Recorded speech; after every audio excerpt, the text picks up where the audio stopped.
What ridiculous event made you believe that we live in a simulation? I found a random orange on the street while walking to school. I picked it up and tossed it down a driveway, and it landed right up against a car's back tire. When I was walking home, the car backed out of the driveway, and as it drove over the orange, it sprayed all over me. Now that is some Final Destination crap.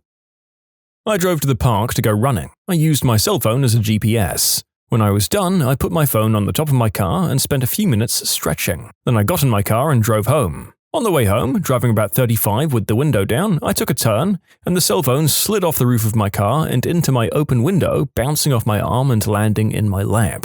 I never told anyone because I just didn't think they'd believe me. In 2007, I read The 4-Hour Work Week by Tim Ferriss. The book inspired me to quit my job and move to Uruguay. En route to Uruguay, I got in line to get my passport stamped, and the guy in line directly in front of me was Tim Ferriss on his way to Uruguay for the first time. I introduced myself and told him his book inspired my life change. We had a nice 3-minute conversation while standing in line. Cool guy. In the middle of making an omelette, I answered the door while holding a whole egg. It turned out to be my new neighbor asking if she could borrow an egg. The look of confusion on her face when I produced one on the spot was only matched by my own. She took it and left without saying a word. It was super weird. You should have reached behind her ear and pulled out the egg magician style. The work I used to do required me to carry a lot of keys. At the end of my shift, every day I'd go and hang up my keys on a cup hook, but as I entered the room I'd toss them over to the board with the hooks, trying to get them to land on the hook. And every day the keys would miss and fall to the floor, I'd retrieve them and hang them and sit and do my paperwork. One day at the end of my shift, I was a bit later than usual and the supervisors were in the room. Again, I tossed my keys and they hooked this time. All of the supervisors were stunned, but my direct supervisor said, "I bet you couldn't ever do that again." I grabbed the keys off the hook, walked over to the door and tossed them again, and again they landed on the hook. And in the 2 years of working there, that was the only 2 times they caught. Main character revealed. Yeah, every now and again we manage a fluke like this out of nowhere, and you have to avoid those people for the rest of your life on the off chance that they realize you aren't as cool as they think. Once, when I was on the bench during a football game, I was drinking from a water bottle. For no reason, everyone was looking at me, and I took a swig and then flung it towards the holder, which was on the floor about 10 meters away. It did a perfect backflip and then landed in the only spare space on the holder. Everyone looked back at me amazed, and I just shrugged my shoulders and turned away. The key is being as nonchalant about it as possible, even though you're mentally high-fiving yourself. Whilst on honeymoon, I bumped into my best friend from high school, in Venice, Italy. I hadn't seen him in 14 years, he lives in Australia, and I live in England. A guy with the same name and same birth date as me died. I was doing a job at the law firm where his will was held on the day of the reading. They freaked out and asked me to confirm a bunch of details to make sure that I hadn't died. I once had a chat with a random stranger on Omegle video for hours. Parted ways, didn't want to keep in touch, but then bumped into the same person a year later and recognized the person immediately. Once I fell off of my bike and got stung by a bee on the way to the ground. My friend's bank account number is the same as her passport number. Assuming those are both 9-digit codes and all the digits are assigned randomly from the pool of 0 to 9, the probability of that happening is 0.000000001, or 1 in a billion. I was teaching English as a second language in Korea, and we went out one night to a local bar that had a monthly open mic night where a lot of us foreigners would gather. I got chatting with a random white guy at the bar and asked where he was from, and he said, "Ottawa." I was like, "No way, I used to live in Ottawa." "Whereabouts in Ottawa did you live?" He answered, "Sandy Hill." I once again said, "No way, I had a car stolen that was found there." His face went slack. "Was it an 88 to 91 Honda Civic?" "Oh yeah, I think that was me. Let me get you your drinks for the night." I think we were both just stunned. It was so surreal, I didn't even know how to react. It was so long afterwards, not to mention being on the other side of the planet, that I was over being mad. I was more just like, what the frick? He was definitely just as shocked as I was, and very quick to own up to it and said he'd get my drinks for the night. So bizarre. I still just shake my head thinking about it. In short, while traveling in Korea, I met the guy who'd stolen my car 4 years earlier in Ottawa. I once went to get a Gatorade out of a vending machine after PE. I put all of my money in, $1.50, and out came a Gatorade bottle with a shirt in it. It sucked because I was thirsty and you can't drink a shirt. Once walking out of a grocery store, me and a buddy did that pew pew pew finger pistols thing with our hands and said something pretty spaced out to some guy who was about to step into the parking lot, and he stopped for half a second to glare at us. In that half second, some D-bag driver sped by and would have smashed the guy. We all did a double take and went on our merry way. Wow, you shot a man to life. A bird pooped on my head while I was riding a bike, and therefore moving quite fast. And then literally 5 minutes later, after I'd cleaned up, a bird pooped on my head again. When I was a kid, I went to a hockey game with my family. We're sitting there enjoying a game, I was drinking my Sprite and having a good time. My dad turns to me and asks if I want a hot pretzel. Heck yeah, I want a hot pretzel. I took my Sprite bottle with me and we went and got our pretzels. On our way back, we couldn't remember which aisle we were in. My dad said, I think it was 15. No, I said, we're in aisle 16.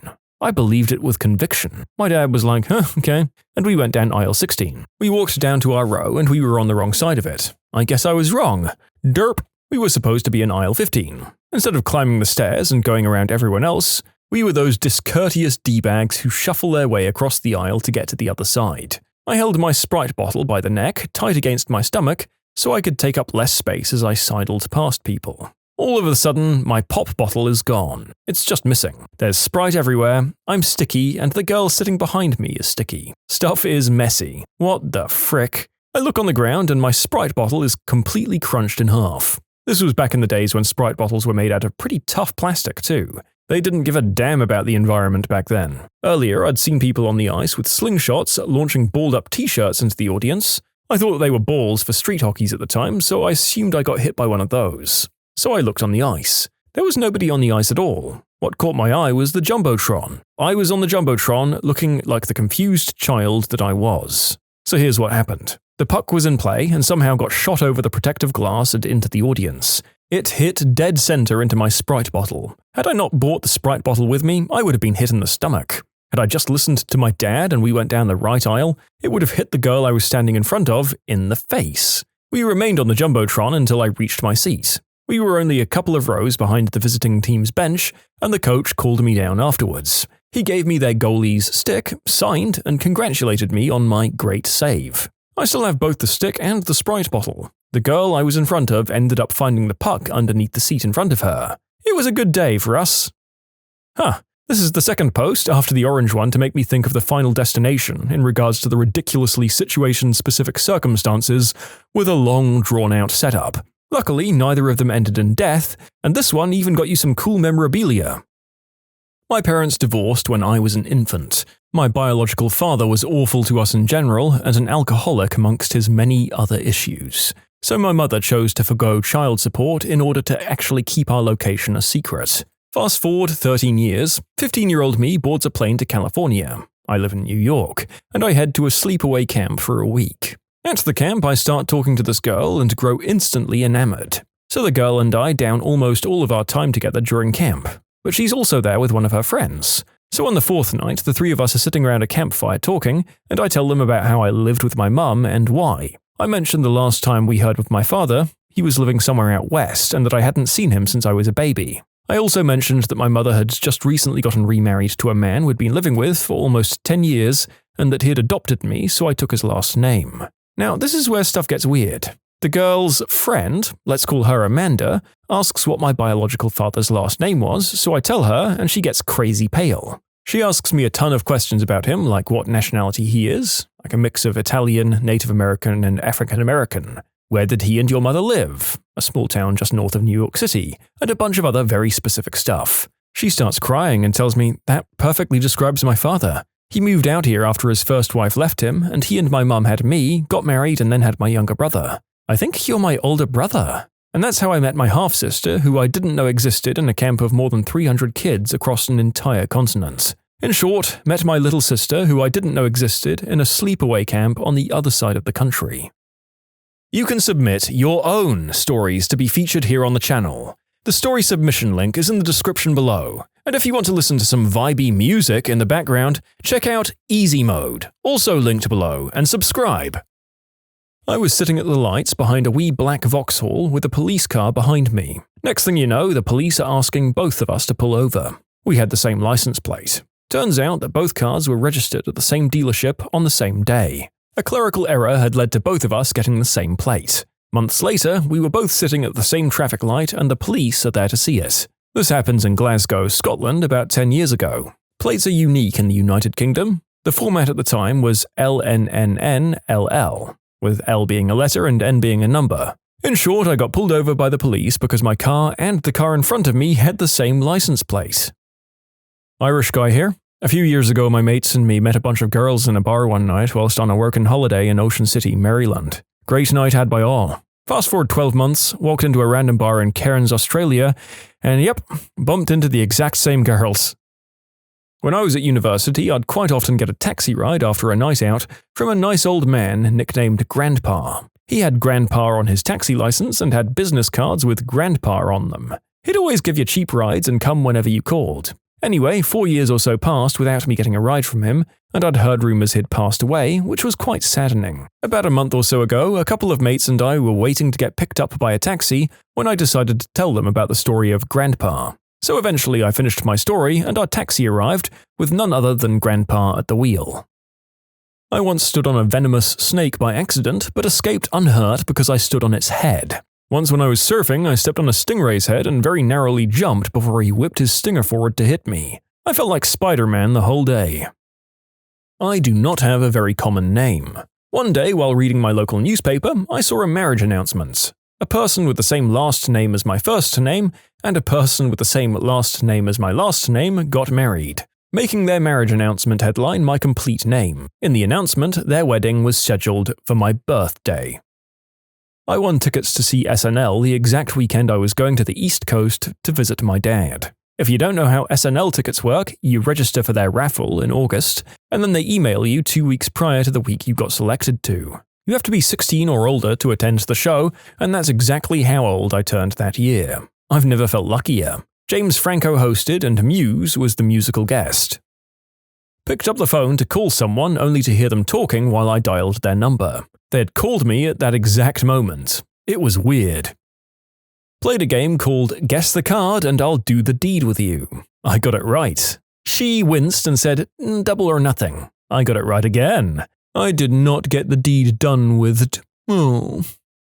I was in perfect health at 23 but had a stroke. A pretty harsh one. I was in a coma for 2 days. When I woke up at the 8,000 employee hospital, they told me I was the first guy ever at my age to come down with something like that. They ran me through every test they had for 3 days and concluded I had a blood clot in my leg somehow. Sent me back home, and 3 weeks later it happened again. One time I ate a Kit Kat and it was all chocolate. I got into West Point with a 2.77 high school GPA. Hey, someone's got to bring the average down, right? No, I wasn't a varsity athlete. I did play some sports in high school. I had a 20/30 on the new format SAT. My parents weren't military, but yes, I am white. I ran up the rear end of a taxi twice on the same night. The first time I was going clubbing with mates. He had locked his brakes and I drove straight up the back side. We exchanged details and stuff, and then after the club we were driving back, and I thought the cab in front of me looked familiar, and he locked his brakes again. So I smashed him again. He gets out and turns paper white. You! Why? Why? Oh boy. I mean, most of us are scared into better driving habits after the first accident. But you were driving that close again in the same night? And the fact that it was the same guy is just a big old chef's kiss from me. I won a Frosted Flakes sweepstakes competition about 10 years ago.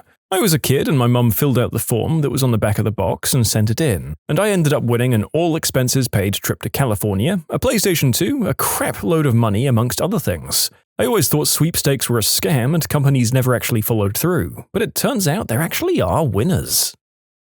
Correctly guessed that there were 30 pearls in a closed oyster. They gave me a ring with a black pearl for winning.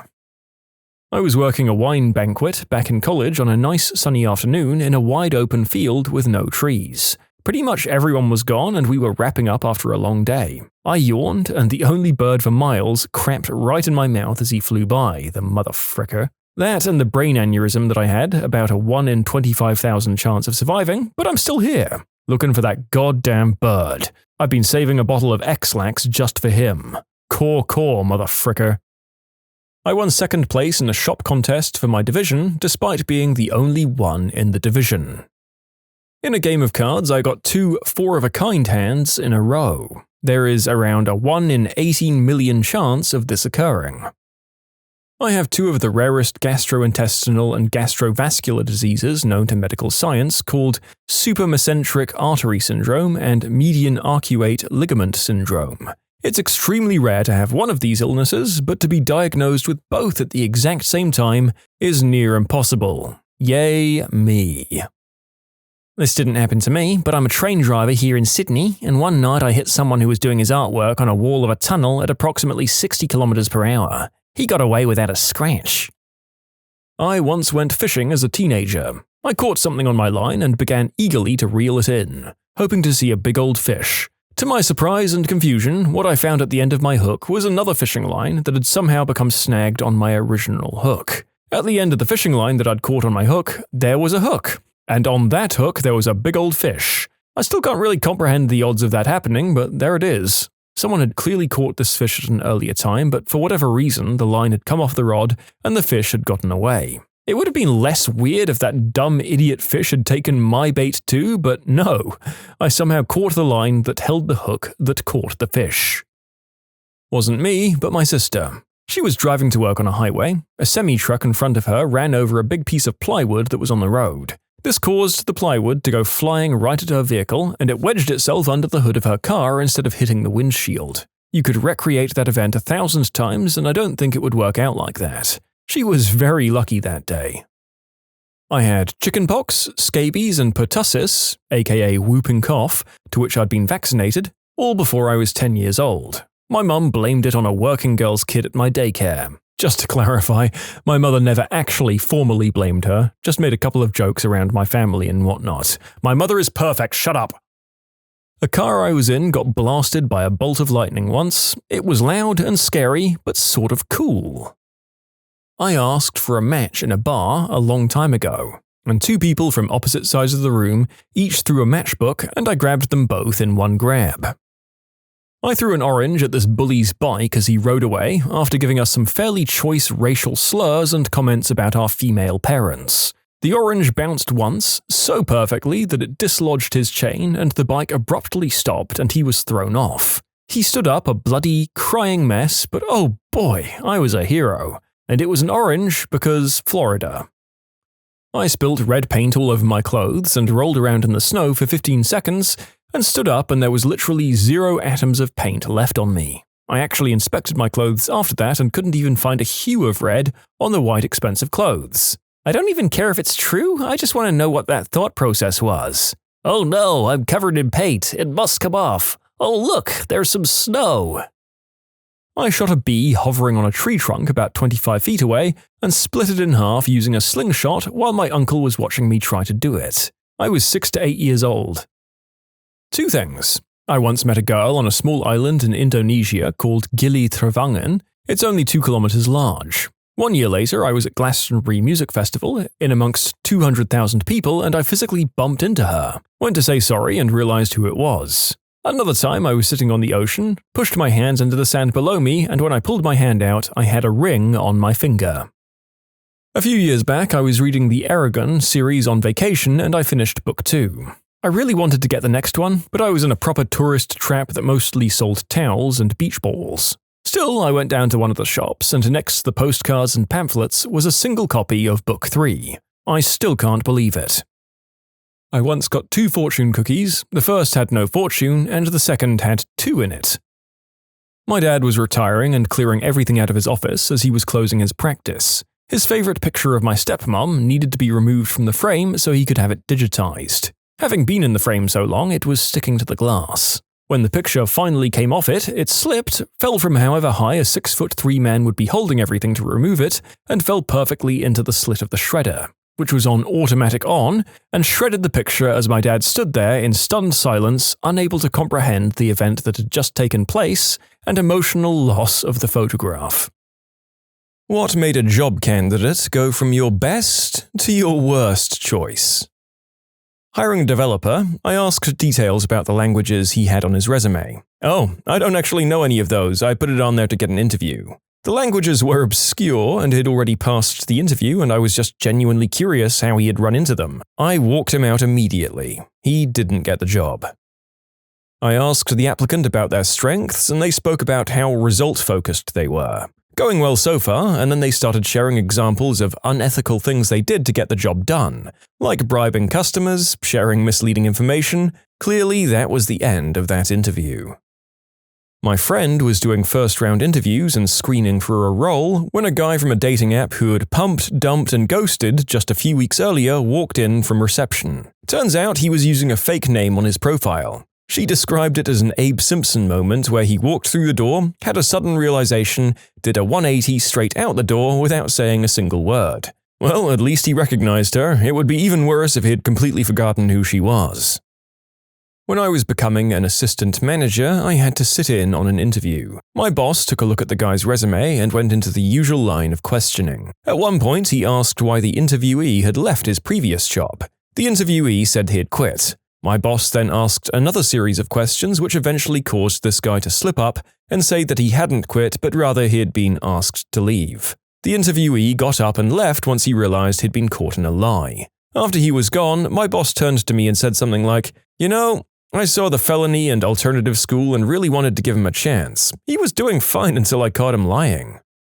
Asked a warm-up question to an applicant and they went about it for 20 minutes without stopping or letting me interject to ask any of the main questions. At one point, I interrupted them and said something along the lines of, "Okay, that's great, let's move on to another topic," just to be told they weren't done. They hadn't gotten to the point yet, and then they proceeded to keep talking about the same thing for the remainder of the interview, without me ever getting to ask any relevant questions.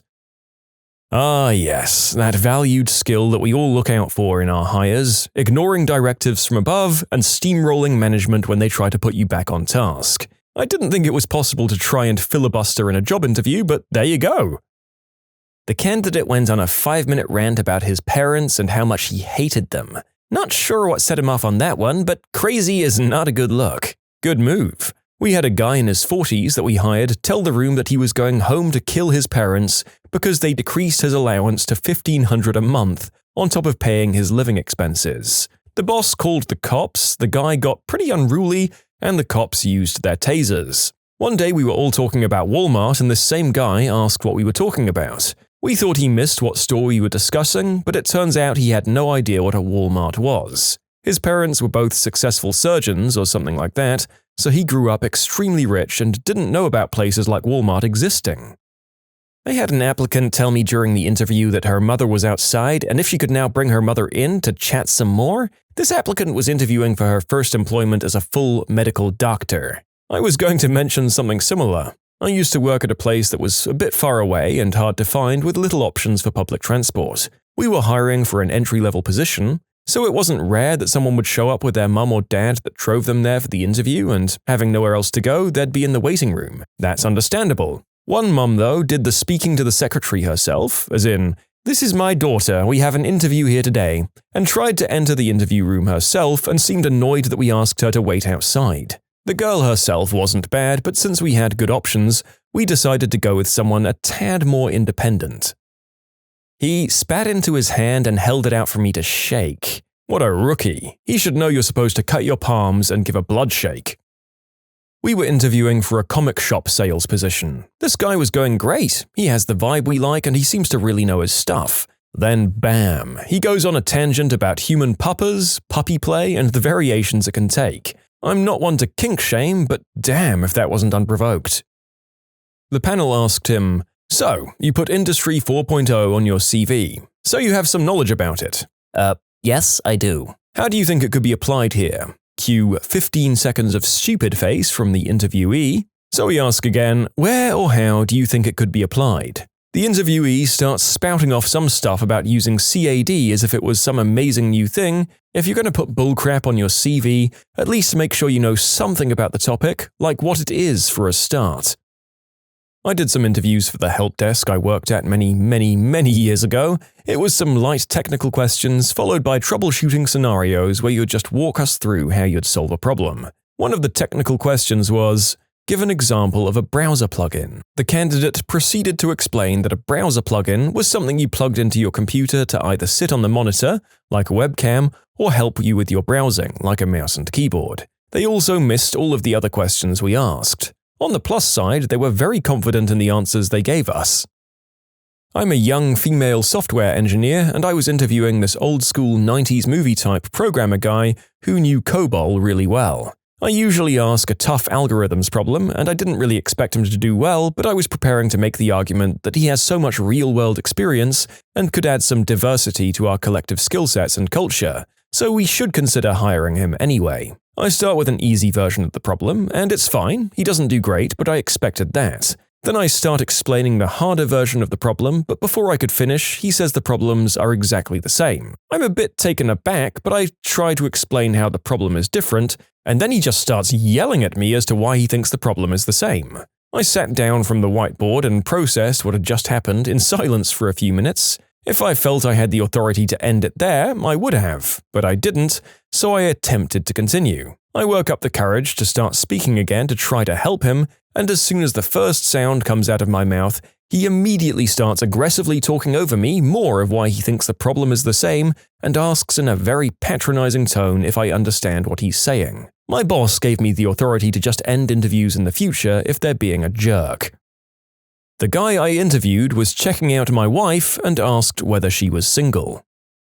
This isn't my story, but I know of someone who was part of a committee hiring a new professor. At the final stage, they had 2 candidates they liked, so they took them both to dinner individually. Pretty standard in academia. The first guy did really well, but after the meal, he picked up his plate and started licking it. Licked it clean. The committee was pretty weirded and grossed out. The second guy also does well, but eventually he asks, "So, what's the university's policy on dating students?" The committee was like, "Well, I guess we're going with the plate licker." I was doing a basic boilerplate interview in 2009 for an entry-level position. Everything was going well until my last question. I tried to keep the last one kind of fun, but also try to get an idea of how they view money since their job is handling thousands of dollars a day in cash. So I asked them, if you had $1 million right now, what would you do with it? The normal and boring answer is to invest most of it and spend a little on stuff. This person's answer, well, it wasn't that. So I'd put about half away for my retirement, and the other half I'd invest into buying as many substances as I could so I could resell them. I have plenty of contacts, and the return on investment is pretty good if you buy bulk. Needless to say, that's a bit of a red flag. This is because people try and steal the daily deposit and buy and resell substances that night and then complete the deposit in the morning. It happens much more than you'd think. Assistant manager here. I was interviewing this one young man, and he was doing solid till he said, "Man, that coworker of yours, I want to knock boots with her." Much like a video I did recently where we talked about bad first dates, I feel like we should appreciate these really bad applicants for showing such obvious signs from the get-go, rather than waiting until they're hired before destroying your office from within. I don't know how we should reward them, but I've got to say they're more preferable. My first professional job was an HR manager at a small factory. I was interviewing an applicant for a job in our quality control unit. During the interview, his cell rings and he stops the interview and takes the call. He ends the call and then tells me he just got another job offer and accepted the position. He proceeds to tell me his buddy is in the lobby and would be perfect for the job he was interviewing for with us. He wanted to get him to take his spot at the interview. I couldn't believe what I'd just witnessed. I declined to interview his buddy as he had not applied for the job. Some people are unreal. I don't interview applicants myself, but for one job they'd interview 2 of us at the same time for the same position, which was worker at a gas station. They asked questions, and for one I could answer first and then he'll answer the next one first, and so on and so forth. It's my first job interview ever, as I'd just finished high school, and the guy I was up against was more qualified in every way. So one question was, what would you do if you'd found out that our station manager is stealing stuff from the station or selling them to put money in his pocket? I said I'd report him to his supervisor. This company has a chain of stations in the country, and for every region there is someone who supervises the specific region. The same way we workers answer to gas station manager, he has to answer to his regional supervisor. They explained this all when they introduced us and told us about the company. The other guy's answer to the question was, I'd blackmail the manager that if he doesn't include me, I'd report him. I'll finish with the fact that I was the one who actually got the job. You can submit your own stories to be featured here on the channel. The story submission link is in the description below. And if you want to listen to some vibey music in the background, check out easymode, also linked below, and subscribe. My department is a very male-dominated one, and I'm the only woman. I'm also the second stage of any interview to join us. It goes like the team leader talks to them, then I do, then the grand boss does. This one guy passed the section of the interviews conducted by men with flying colors. He then spent the entire section led by me staring at my chest. I was wearing a frickin' turtleneck. He was newly graduated, so we gave him some feedback about appropriate interview conduct, and then hired a different candidate. It was going well until she suddenly said, "I don't know why people think interviews are so hard. Like, all you have to do is be normal for 10 minutes? Just don't talk about your downstairs herpes or whatever other transmissible disease you have." This was an interview for a residency position as a doctor. Not sure where she ended up, but it wasn't with us. An in-person interview for a copywriting position at a tech company. It went great until they asked me how much money I wanted. I'd never been in a position to negotiate before and was still fairly new to the industry. I had zero idea what my market value was, and they wouldn't give me a ballpark. I tried to play it off and say that I was more interested in the opportunity than the money, but they insisted that they needed a figure to work with and that they wanted to pay me fairly. I said some number that was in retrospect way too low, and the what the frick look on their faces just said it all. I could tell they weren't going to call me back after that. It would be like a software engineer sitting you down and telling you that $13 an hour sounds about right. You'd think something was seriously wrong with him or his work. My personal favorite, I said, "Can you tell me about a time you were faced with an irate or difficult customer?" The applicant told a story of working airport security. They encountered a traveler from the Middle East, there was a language barrier, a misunderstanding, and they tased the individual. Even the way they told the story couldn't make it sound like they were the one in the right. On top of that, they used racist language, including the N-word. Thank you for your time. About 20 years ago, I was working at a vocational school. New instructors were required to give a sample lecture as part of the interview process, and the other instructors would be the audience. We'd let them talk for a bit and then start interrupting with questions, easy ones at first and then getting harder until we decided they'd had enough. Usually they were judged not by their answers but by how they handled the question. One day we had a guy who chose to lecture on computer hardware. He started off okay until the questions started. When my buddy reached into a box, pulled out a hard disk and said, "What's this?" and the guy couldn't answer, the interview ended soon after. This one guy complained about how there were too many poofters at his current job in retail. I asked him to repeat himself and he laughed and said, "Well, you know what they're like." You should have seen the look on his face when I told him I was gay and I didn't think he'd be a good fit for the company. It's been 10 years, but it's so depressing to think that people think exposing their prejudices at an interview will help them. He started talking about anger management issues. We try to support mental health as much as possible, so this isn't an automatic no. We asked him how he copes with this. He said he shuts down, becomes withdrawn, and may be rude to colleagues and customers. Yeah, that's a no from me. This lady took a pass at the boss's husband and then turned to her and said, "You did well." Obligatory, not me, but a friend. She was interviewing to work at an animal shelter and was told at the end of the interview she basically had the job. When she went back to her car, there were cops around it and all the employees were out in the parking lot panicking. She'd left her dog locked in the car in a hot day. She never heard back from that place. Oh my god, that's really unfortunate. Lesson learned, I hope? It's entirely possible that we can pin this down to stupidity rather than not caring about her dog, but even if she was the most angelic, perfect person in the world, she had to have looked at this situation and said, "Yeah, you know what, I can see why I didn't get this one." Basically, they said all the right stuff, but were taking a while to answer each question. Then I noticed them texting someone. Turns out they were asking a friend for all the answers. Immediately turned them down. But that's some serious stealth texting though. I was interviewing someone to replace me in a finance position. Things were going well until I gave her a scenario and asked her how she had turned that profitable, to which she replied, "I think if we don't reach that stage, we'll be fine." This soon-to-be college grad had passed 2 phone screens and was in the office going through our panel interviews for a software position. One of my engineers who was scheduled to interview him next came to my office. The engineer had decided to take a deep dive through the candidate's GitHub repos, a software engineer's public portfolio for you non-techies, as the basis for questions. The candidate was a person of color, but some of his personal projects were littered with incredibly derogatory and inflammatory language. Like multiple variables were variations of the hard R N-word, as well as LGBT slurs. I stopped the interview right there, walked him out, and sincerely encouraged him to clean up his public repos before applying to any other companies. It sucked too, because we all liked him and he was technically capable, and it seemed like it was just a dumb college kid's mistake on personal projects that he thought no one would ever look at. However, we can't risk anything like that happening in any of our code, and you never know what underlying issues could have caused those inclusions that the candidate needs help for. Hopefully, it was a wake-up call for him.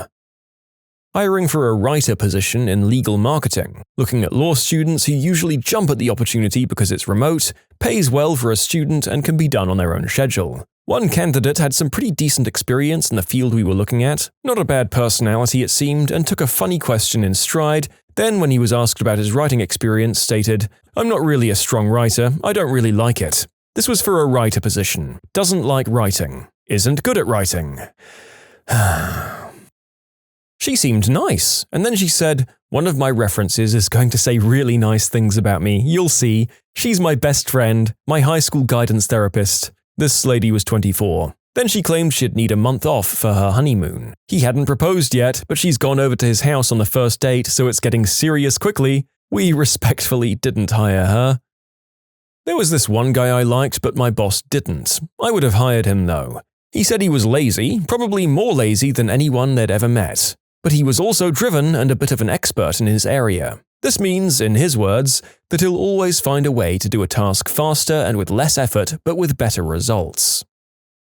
I was interviewing a guy for an IT job at a healthcare-related company a few years ago. Things were going great until the end of the interview when he informed us that something was going to come up on his background check, so he was just going to come clean about it now. He proceeded to tell us that he was fired and prosecuted for stealing intellectual property and company confidential data. Needless to say, we didn't end up hiring him.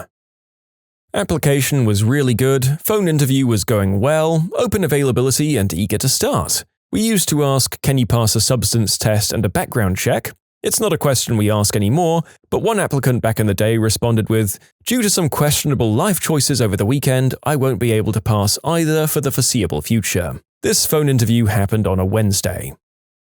Happened about a year ago when I was 21 trying to grow a telemarketing team for a tech startup, mostly interviewing people around my age, maybe a few who were a couple of years older. But then I interview a man who was over double my age, and the whole interview was him trying to ask me questions about my role, my experience, and my age. I understand it was probably a shock for him to be interviewed by someone so young, but it was even more off-putting for me. He didn't really fit with the vision of our team, but we did have another position we looked to put him in, but that position was then filled by someone else as well.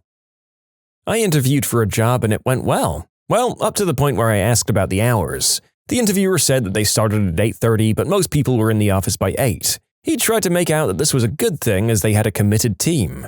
I was offered the job, but I turned it down because screw that. If they pay me for the hours I work, I'll work hard, but if they're going to try to squeeze extra from me right from the start, then screw them.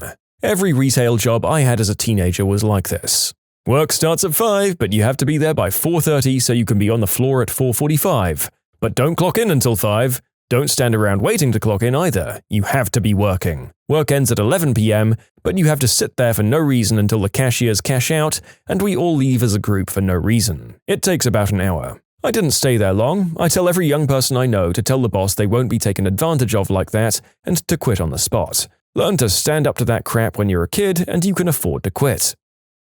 From some of my experience, I've learned don't make jokes. You can try to make something funny that's already happened, but don't go stand-up comedy mode. You'll probably flop. I can tell a story from my mum, who in her career did some interviews. Everything went well until the interviewed person repeatedly said the word internship wrong while applying for an internship. At first she thought that person just made a mistake, but then she began to realize that he genuinely didn't know what an internship was. Okay, English isn't my first language and I don't know how you could say internship wrong, but in my language it's practicum, and the person said praxis. These words don't really sound the same but come from the same family. In the police, we had one applicant who did well during the fitness test and the interview board. Prior military and a 4-year degree as well. We put him at the top of the list and was slotted for the next academy. During the polygraph, he lied about the animal mistreatment questions. When we asked him about a possible error, he told us that he used to have, relations with his female German Shepherd. He was not hired for obvious reasons. What event caused a real-life butterfly effect for you? My mother wore heels to work and slipped on the carpeted steps, resulting in a broken high heel and a broken leg. While she was home recovering, she somehow developed allergies that led to her needing an inhaler to dose herself with penicillin. The inhaler interfered with her birth control, and now I have a brother 13 years younger than me. Nearly every single friend I have in college is because one day in my Gen Ed health class, we had to pick a seat that would become our seat for the semester. When I came in, there weren't many seats left, and the people I sat next to ended up becoming my best friends and introduced me to all of my other friends in one way or another.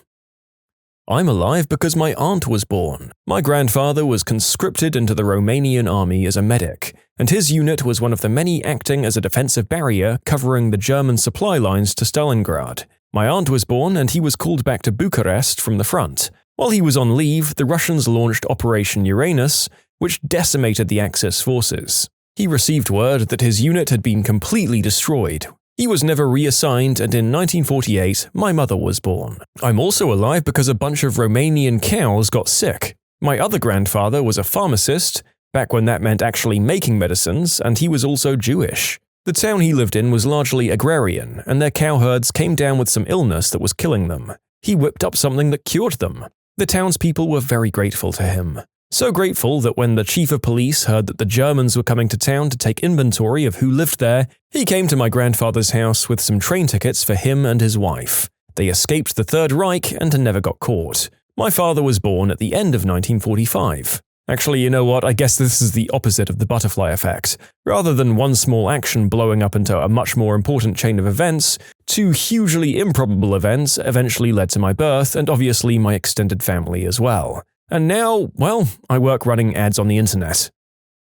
I was going out to grab pizza and a case of beer for me and my roommate, but he texted me that he had a stomach thing, so I walked to a restaurant and ordered dinner at the bar and met a girl there. And now we're married and have 2 kids because my roommate had diarrhea. I can totally see a child telling the short version of this story to someone who doesn't really care, but the kid just hears it and repeats, "My dad married my mom because his roommate has diarrhea." That is clearly the best and only way to describe how they met. Children are the best at getting to the heart of these sorts of things. If only the best man at their wedding had given that specific speech. So my then girlfriend and now wife were planning on going away traveling for a very long time.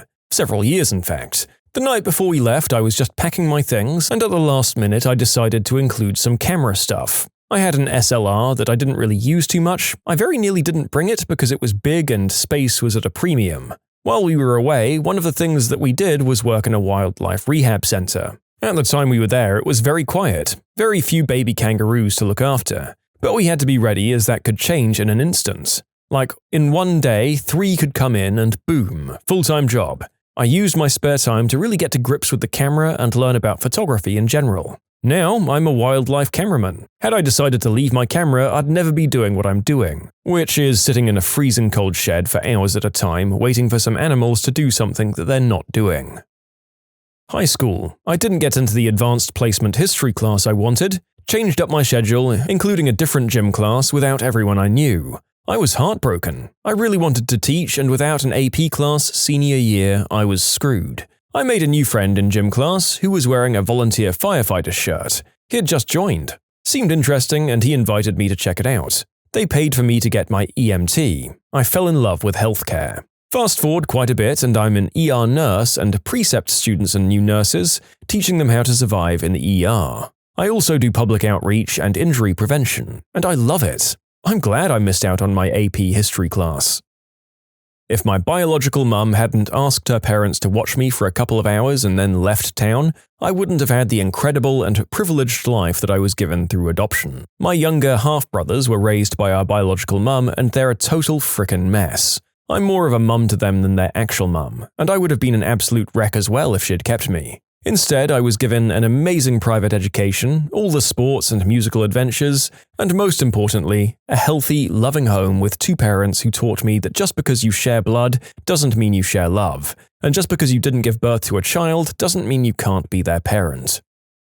The wife and I were having dinner in Hawaii one night on vacation. As we were getting up to leave, I noticed she hadn't finished her beer. I told her she should finish the beer since we paid some ridiculous price for it. Fast forward 30 seconds and we leave the restaurant and we're walking the 3 blocks back to the hotel. About 50 feet in front of us as we're walking down the sidewalk on the left side of the road, a car comes flying out of a side street from the right and crashes through the street, hops the sidewalk in front of us and smashes into a wall. If she didn't finish her beer, we would have been smoked by the car and most likely squished between the car and the wall. We always finish our beer now. If you hadn't drank at all, you could have had an action movie scene with a car crashing behind you as you casually walked down the street. I mean, it's only cool if the car explodes afterwards. I was walking to school and got distracted by a hedgehog that ran into a bush next to me, and then a big tree branch fell in front of me and would have crushed me if I didn't get distracted by that spiky little mouse scurrying into the bushes. I gave him a dead cricket the next day and he took it and ran off. Godspeed, spiky mouse. At the end of 6th grade, my class took a field trip on whale watch. That night I saw a commercial for a documentary TV series on whales. Ever since that day I wanted to grow up and protect whales from being hunted. Today I work in the military specializing in marine preservation. Cool. I didn't even know the military worked in marine preservation. My brother spent a career as a Navy corpsman, a medic, and for 23 years of his life he was trying to preserve Marines from their own stupidity. Everything from bullet wounds and major contusions to heart attacks to venereal disease. As it was with the Marines, I suspect there were a few cases of crayon poisoning and more than one marble up the nose too. The Navy definitely invests in marine preservation. Getting my ears pierced the day after I graduated high school got me where I am today. I worked at McDonald's at the time and was scheduled to work that night. Before my shift, my girlfriend at the time convinced me to get my ears pierced. Well, when I showed up to my shift with those clear ear studs in, my manager gave me an option: either take them out or go home. Being only 17 and not taking anything seriously, I went home. On the way home, I called that girlfriend's dad and asked if I could work with him laying tile. He gave me a chance, and I quit McDonald's that day. Worked with him for about a year until the 2008-09 recession caused us to run out of work. I got laid off. 4 months later, I landed a job in a new hospital doing admitting in the emergency room. Did that for 2 years before I got my phlebotomy certification. Been doing that for a few years and now I'm in my final semester of nursing school. I attribute everything I've done to that day my ex-girlfriend pressured me into getting my ears pierced. Who knows how long I would have stayed at McDonald's. Received an incredibly high-paying job offer to run our biggest competitor's team. I told my boss, even though I loved my job, but it was more than double what I was making. My boss agreed to a reasonable raise, still nowhere near the offer. I decided to stay because I genuinely loved my team and co-workers, and the money wasn't enough to leave that happy place. In exchange, I had to take up another account that meant a business trip I didn't have in the plans. I went on that trip and met my future husband. A couple of years later, we went on our honeymoon at a new resort in St. Lucia. Ran into someone I knew from home and work. Turns out, the team that I'd been given the job offer for had made so much money that they'd booked the same resort to celebrate. I sat there and went, wow. Life is nuts. I would have ended up there either way. Well, this might be the opposite of what we were asking here, as apparently no matter if you're chosen to quit both jobs and throw your life into turmoil, you were destined to meet your partner and be in that exact resort at the exact same time. Sweet though.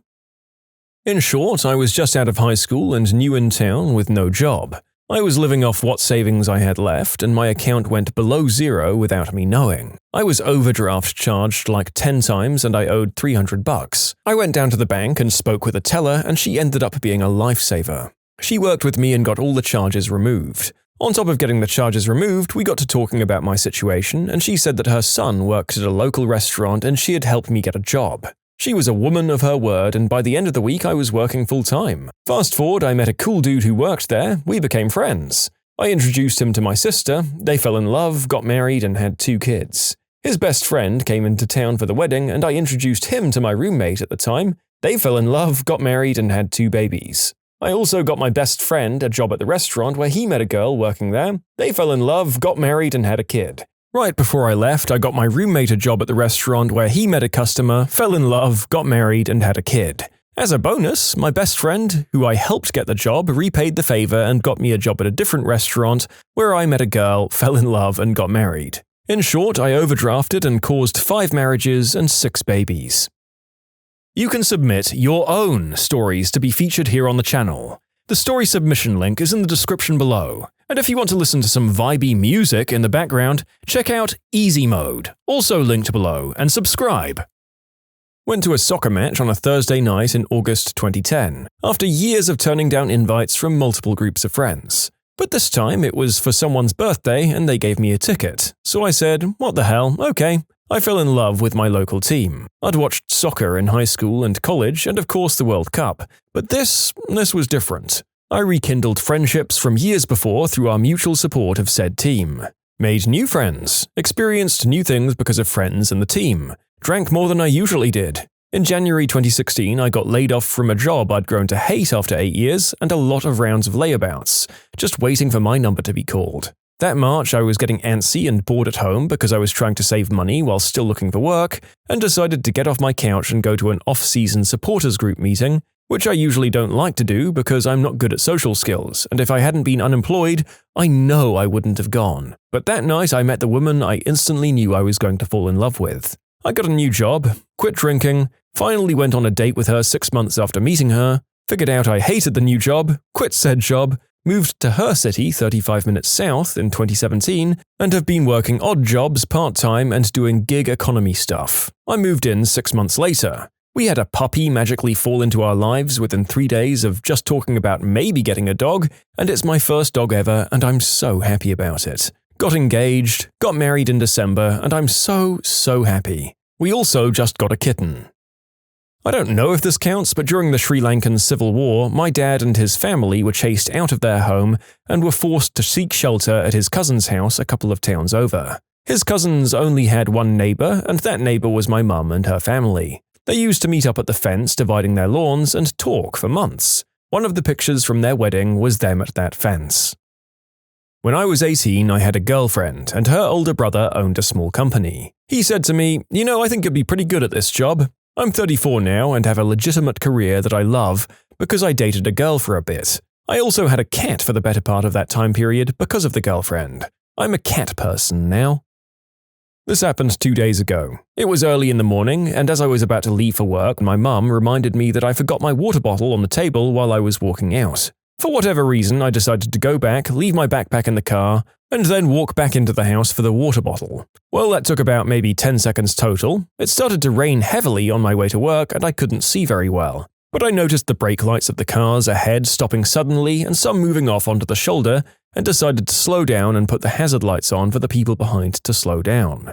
Well, turns out everyone was braking because a 4 or 5 car accident had just happened seconds before. All the cars were scattered across the highway, spread across the left and right shoulders, and another had hit the crash barrier. Basically a total mess. The drivers were still in their cars, I guess processing what had just happened. After seeing it, I immediately started to think that if I hadn't gone back for the water bottle, there's a chance I could have easily been in that accident, or at least even closer to it. It tripped me out for the rest of the day. The crazy thing about random variables is had you actually been at the point where the accident occurred, you might have been the one element that stopped it, or at least saved someone from a wreck. Maybe you're more attentive than the other drivers and gave enough warning? I guess we'll never know, and really, I blame that accident on your water bottle.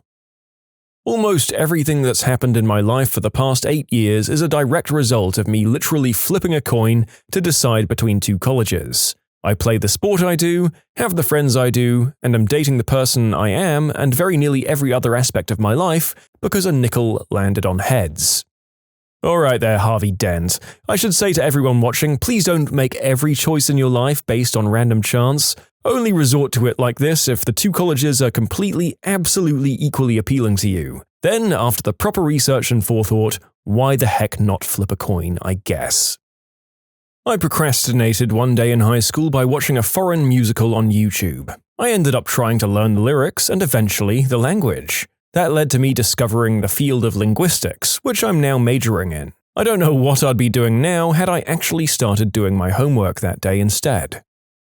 Just last month, a friend of mine told me a story from his recent heartbreak. He, let's call him Mickey, had been with this girl Minnie for almost 4 years when, out of nowhere, she told him she was leaving him and moving out. He had no idea the relationship was in jeopardy, but she dipped. Anyway, a few weeks went by. Mickey was hanging out with a co-worker of his who he had just recently met and ends up back at his place just to hang out. On the fridge, he sees a note in Minnie's handwriting. The note detailed several issues in Mickey and Minnie's relationship, and so Mickey asks his new friend where he found this note. Turns out this new buddy had gone to the same music festival as Mickey and Minnie a few months prior. The friend had found the note on the ground on the parking lot and thought, wow, what a sad and angry note. I'm going to keep this because it's so raw and interesting. The next day, Minnie came over to pick up some of her things. Mickey produced the note and it led to a long, tear-filled conversation about their relationship and what went wrong. They didn't end up together because, despite the pseudonyms I've given them, this is no Disney story. However, the resulting discussion helped them both achieve closure in a meaningful way, all because a random coworker kept and found a discarded note in a festival parking lot. I suffered with sack pain for a week or so to save a life. When I was a kid, my family went from the UK to visit my auntie who worked as a nurse in Germany. Being obsessed with Lego at the time, I was excited to be getting to go to the original Legoland in Denmark on the Friday of the week for the weekend. Cue waking up to crippling pain in my groin early in the week. After assuming it was just strain and waiting a few days, on Thursday I was given the choice of going to Denmark the next day or heading to the hospital and staying. I chose the hospital since I was in that much pain. Turns out there wasn't anything to do but take painkillers and chill. When it got round to the Saturday, my aunt went out to get me some Lego to cheer me up. Her and my brother stopped at a swimming pool for a while on the way back, where she was throwing some of those weight toys that they got from the toy store into the pool for him to dive down and get. Some German teenagers were taking the toys, so my auntie tried to shout at them in broken German. So they left to a deserted part of the pool. Next minute, they pull out a toddler from the pool, completely unconscious. The lifeguards apparently had no clue what they were doing and were trying to call an ambulance, so my aunt stepped in and performed CPR until the kid got airlifted to a hospital. A week or so later, my pain had subsided, so we headed back to the pool. A woman came over to ask for some chairs in German, and my mum said, "Sorry, we're English." And the woman asked in English instead. She turned back around and said, "You wouldn't by any chance happen to know the English nurse that saved a little boy last week?" And my mum replied, "Yes, it's my sister." The woman said it was all over the local news that this anonymous English nurse saved the boy's life, and she wouldn't have been in the country if we were in Denmark at the time, let alone be at the pool sending away the teens to find the kid and then saving him. I still have never felt more glad to get a pain in my nads.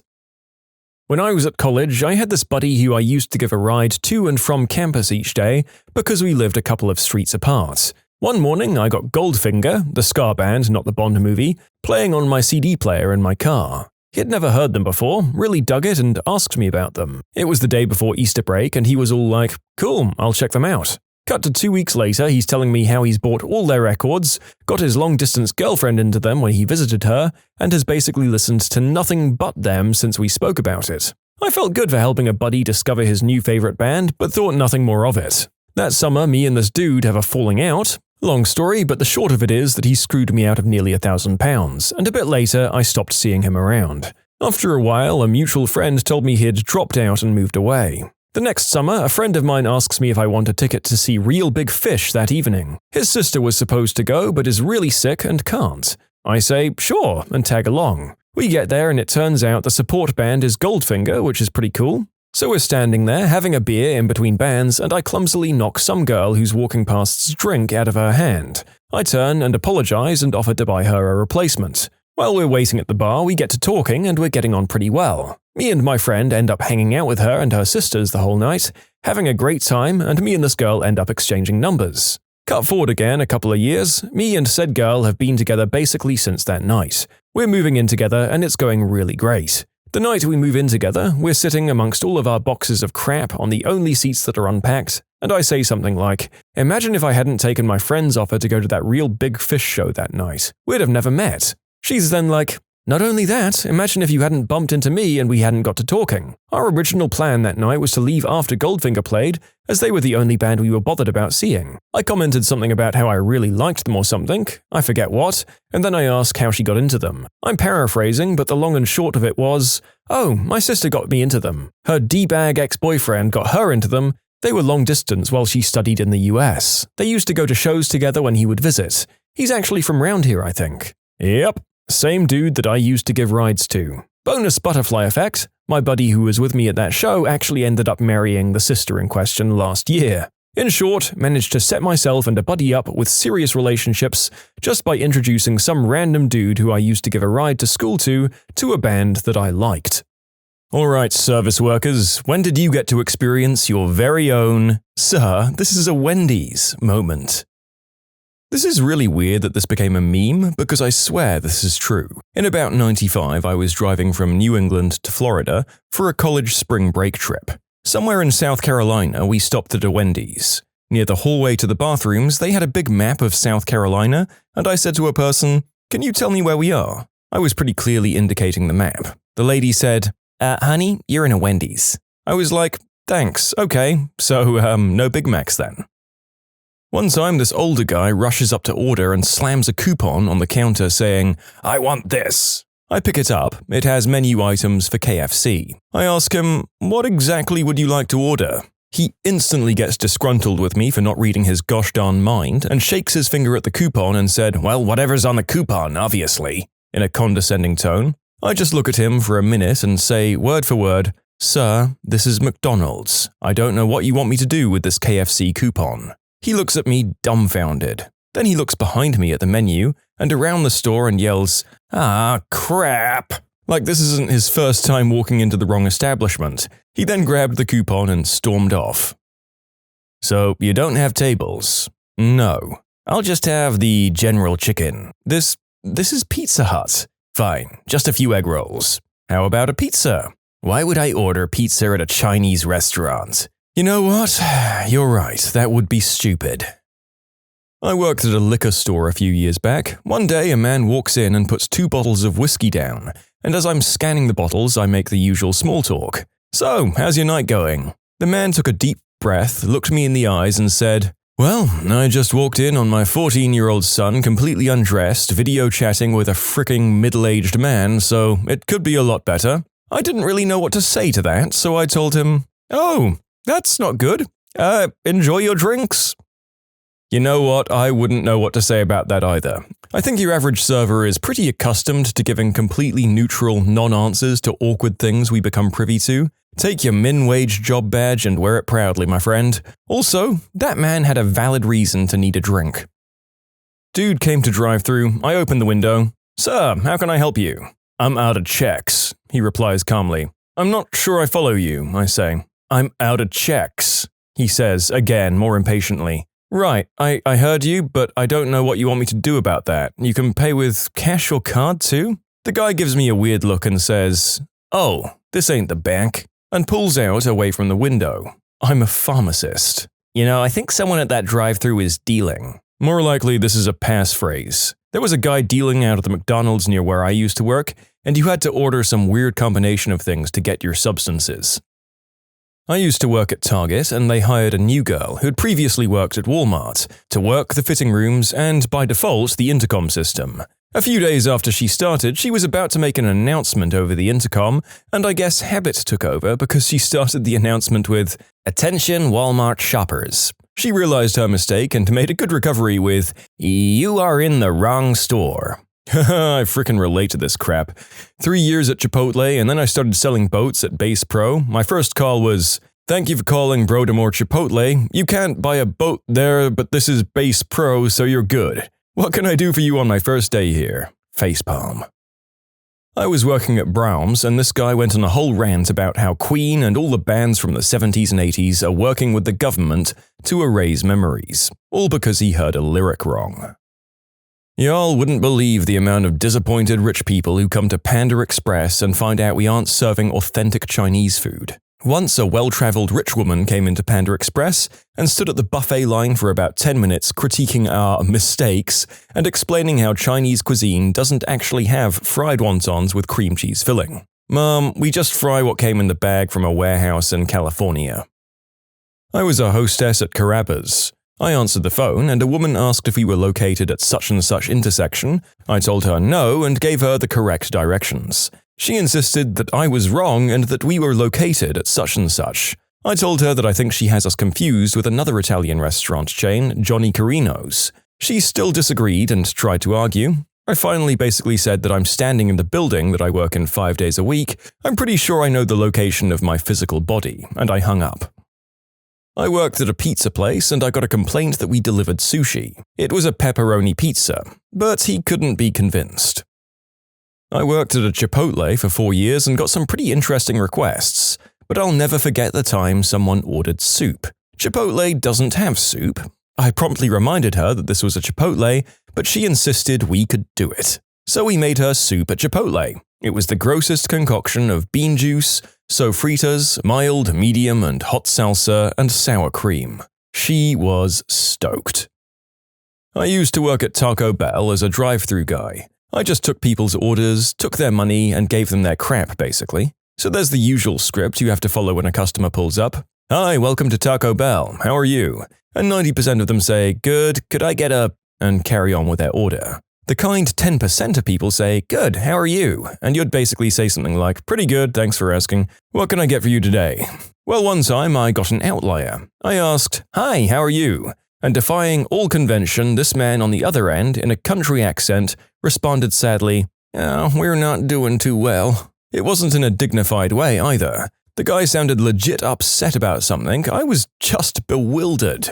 I had no idea what to say. I think after about 5 seconds of silence, I was like, well, sorry to hear that. What can I get for you tonight? The speaking part of that job is so routine that you just become a customer service robot. Then this sad guy comes through and actually is honest about his current mood, and it just threw me off entirely. I had that once working at McDonald's like 6 years ago. This lady, probably in her 50s, comes to the front counter. I say my NPC greeting script of, welcome to McDonald's, how can I help you? And she, straight-faced, staring into my soul, asked if I would do the deed with her. I was astounded at the confidence and sheer bluntness about it, as well as how inappropriate it was.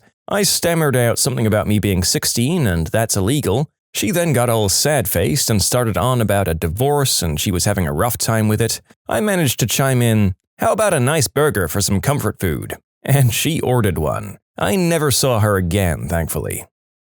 I worked at the concession stand at a movie theater in high school. This guy orders a popcorn and a large Diet Pepsi. Comes back to the counter about 10 minutes later complaining that his soda is carbonated. I explained to him that all of our sodas are in fact carbonated, and he asks me if we have a microwave. We did, so he wants me to go into the back and microwave his soda. He wants it warm, but not too warm. Went to the back and had to pour the soda into 2 different cups because the original wouldn't fit into the microwave. Just a truly bizarre experience. I don't drink anything carbonated, but this is the first time I've heard that microwaving gets rid of the carbonated part. So is it just sugar water that's left over? It's not that exciting, but in my town we have 2 KFCs. One of them is a joint KFC and A&W. I used to work at the standalone place and would always have people try to order burgers, shakes, cheese curds, and other A&W products because they didn't realize that they're different restaurants. You know what? Reading through this thread is starting to convince me that dishwashing was actually the lucky position. Yeah, you know what? There may be other gross, physically exhausting, and underpaid jobs in the service and hospitality industries, but given my own experience with customers and reading about these ones here, the narrator is fairly certain he picked the wrong side of the business to work in. Worked at McDonald's. We'd always get people that would ask for a Whopper burger, either seriously or trying to be funny. Cue the exhausted, we don't sell Whoppers, sir, we have the Big Mac. In response, we usually get an, oh right, okay, one of those. Until one day we have a guy come through drive-thru that asks for a large Whopper burger, and an instant reply back, sir, we don't sell Whoppers here, we have Big Macs or Quarter Pounders or McChickens. He replied, nah, I don't want that, I want a Whopper. Sir, we don't sell those, this is a Macca's. The closest equivalent would be a Big Mac, but it's not a Whopper. If you want an actual Whopper burger, you need to go to Hungry Jack's, which is what we call Burger King here. He replies, "Give me a frickin' Whopper meal." Okay, sir, I can't give you a Whopper meal here, but I can order a Big Mac meal for you. The Big Mac is the closest equivalent we have, but it is not a Whopper. Are you happy with a large Big Mac meal instead? Yeah, was that so hard? We give him a large Big Mac meal at drive-thru, and sure enough, 10 minutes later, he's back through the drive-thru, screaming into the speaker that he hasn't gotten his Whopper burger. And yeah, I'm from Australia. Burger King is known as Hungry Jack's here because when BK first arrived to Australia, there was already a small chain of locally owned burger restaurants in Sydney called Burger King. I worked at Dunkin' Donuts, and one time a customer came through drive-thru and complained to us that the drive-thru was built in a way that made it very hard to drive. She started yelling at my co-workers, so I just put down what I was doing and told her, "Mom, we can't change the construction of the building." Like, seriously, what did she want us to do? I just make sandwiches. Working at Home Depot, I got my face ripped off because this lady wanted to return a label maker, and nothing that we scanned came up in our system. She demanded a manager, so that's when I stepped in. What seems to be the problem, ma'am? I'm trying to return this product, and you guys are telling me I can't. Well, unfortunately, when we scan it on our system, nothing comes up. Are you certain you got it at Home Depot? Absolutely. Ma'am, I apologize, but if it doesn't come up in our system, there's no way for me to refund you. If you can provide a receipt, I'd be more than happy to help you. She storms off angrily and comes back hours later. Hey, so I wanted to apologize. Oh yeah? I found the receipt for the label maker. It was from Office Depot. We had a good laugh, and I told her I appreciated her coming back in. You can submit your own stories to be featured here on the channel. The story submission link is in the description below. And if you want to listen to some vibey music in the background, check out easymode, also linked below, and subscribe. I worked at a bakery, and it wasn't uncommon for guys in their 30s or 40s to bring in their dates and place large imaginary orders. Seriously, this happened like 10 to 12 times a year. They'd look at the case and flip through some photos, and then come up to the counter and be all gross, schmoozy, rubbing up on their date like, "Baby, anything you want. You can't decide which flavor? Ma'am, put me down for one cake in each flavor. One whole cake. One donut every flavor. Put a heart decoration on each one." After the first couple of times, we started pretending to write it on scratch paper and then throwing the paper away at the end of the night. They'd never schedule a time or date to pick up, and if you tried to take the order seriously and get details, they'd get rude as all heck, because I guess yelling at employees was also seen as hot in this scenario. It had to have been like one guy at a workplace who did it and told all of his friends because it was so freaking weird, and I've never heard of it being a thing elsewhere. Work at Panera. Guest calls in from his car, several people in the background, all giving orders for pickup. The first order is something simple. The next order is an item we don't carry, a salmon dish of some kind. I know there are some regional Paneras that have or have had salmon, but we're not one of them. So I let them know, "Hey, I'm sorry, but we don't carry salmon. Maybe..." And the person on the other end cuts me off and starts getting really aggressive. "Yes, you do! You do!" they scream. But I don't. We don't. So then I'm like, "Hey, maybe you're thinking of another chain. We're very similar to..." And I start to list off some other place, and they cut me off again, screaming, "I know you have freaking salmon! What the frick? I just ate it the other day!" And at this point, I'm just being honest with them and saying, "Hey man, I don't really need this attitude. We don't have salmon. I can't make the dish for you. You have us confused with something else." There's a long silence, and finally someone else, not the person who's been yelling, says, "Wait, this isn't..." And he gives the name of a completely different chain. I say, "No, it's not." And then everyone in the car starts yelling at each other, and I hang up. Customer service is the worst. About 11 years ago, I had just gone into management at McDonald's, and they sent me to practice running our location inside a Walmart. Two older ladies, probably in their 70s or 80s, came in, and while one came up to my register, the other sat down about 15 feet away in a booth. They both looked and sounded frail. The exchange went like this. I said, "Hi, what can I get for you today?" The first lady, "Yes, I'll have the lunch meat combo." I'm sorry, what?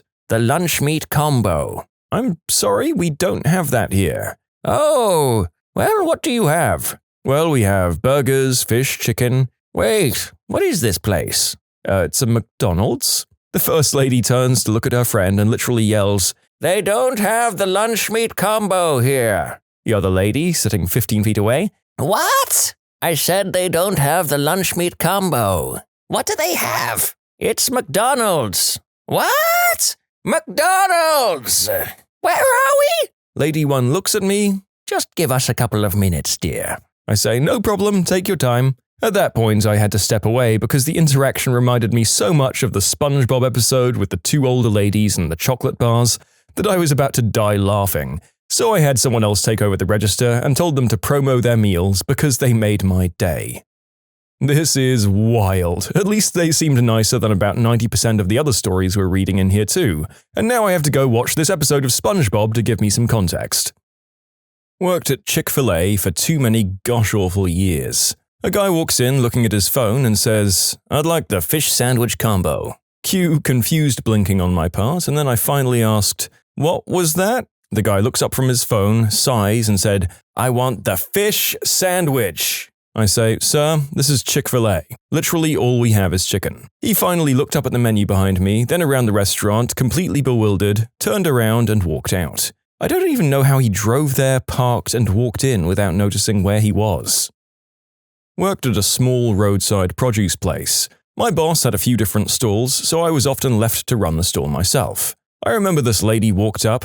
Do you have any tomatoes? No, sorry, we don't. But the place down the street has them. Then go there. Someone asked me, "What type of meat is on the grilled chicken sandwich?" I responded, "Muskrat." He didn't think it was very funny.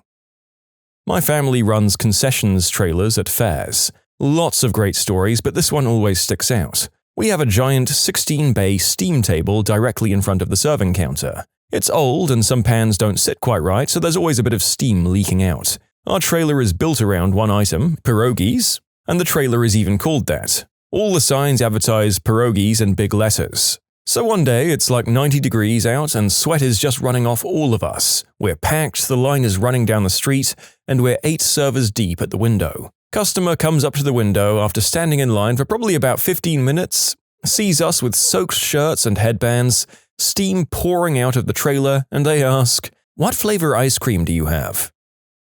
A customer called the store with a very specific request that I did my best to fulfill. She had her husband pick it up. He returned 20 minutes later with food thrown in a bag out of its container and then threw it across the counter at me. His wife called to tell me I would never amount to anything. I was on my final 2 weeks, so telling her to make her own dinner was particularly rewarding. I worked at a Chili's, and when I was hosting, old people would constantly come in and talk about how weird it was that we redecorated so suddenly. And where did the salad bar go? They thought we were Sizzlers, which was 2 buildings away from us. It happened at least 4 times. I also work there, and it amazes me that people make that mistake everywhere. I have people come in to pick up food and get incensed at the fact that we don't have their name on our list, and we must have screwed up.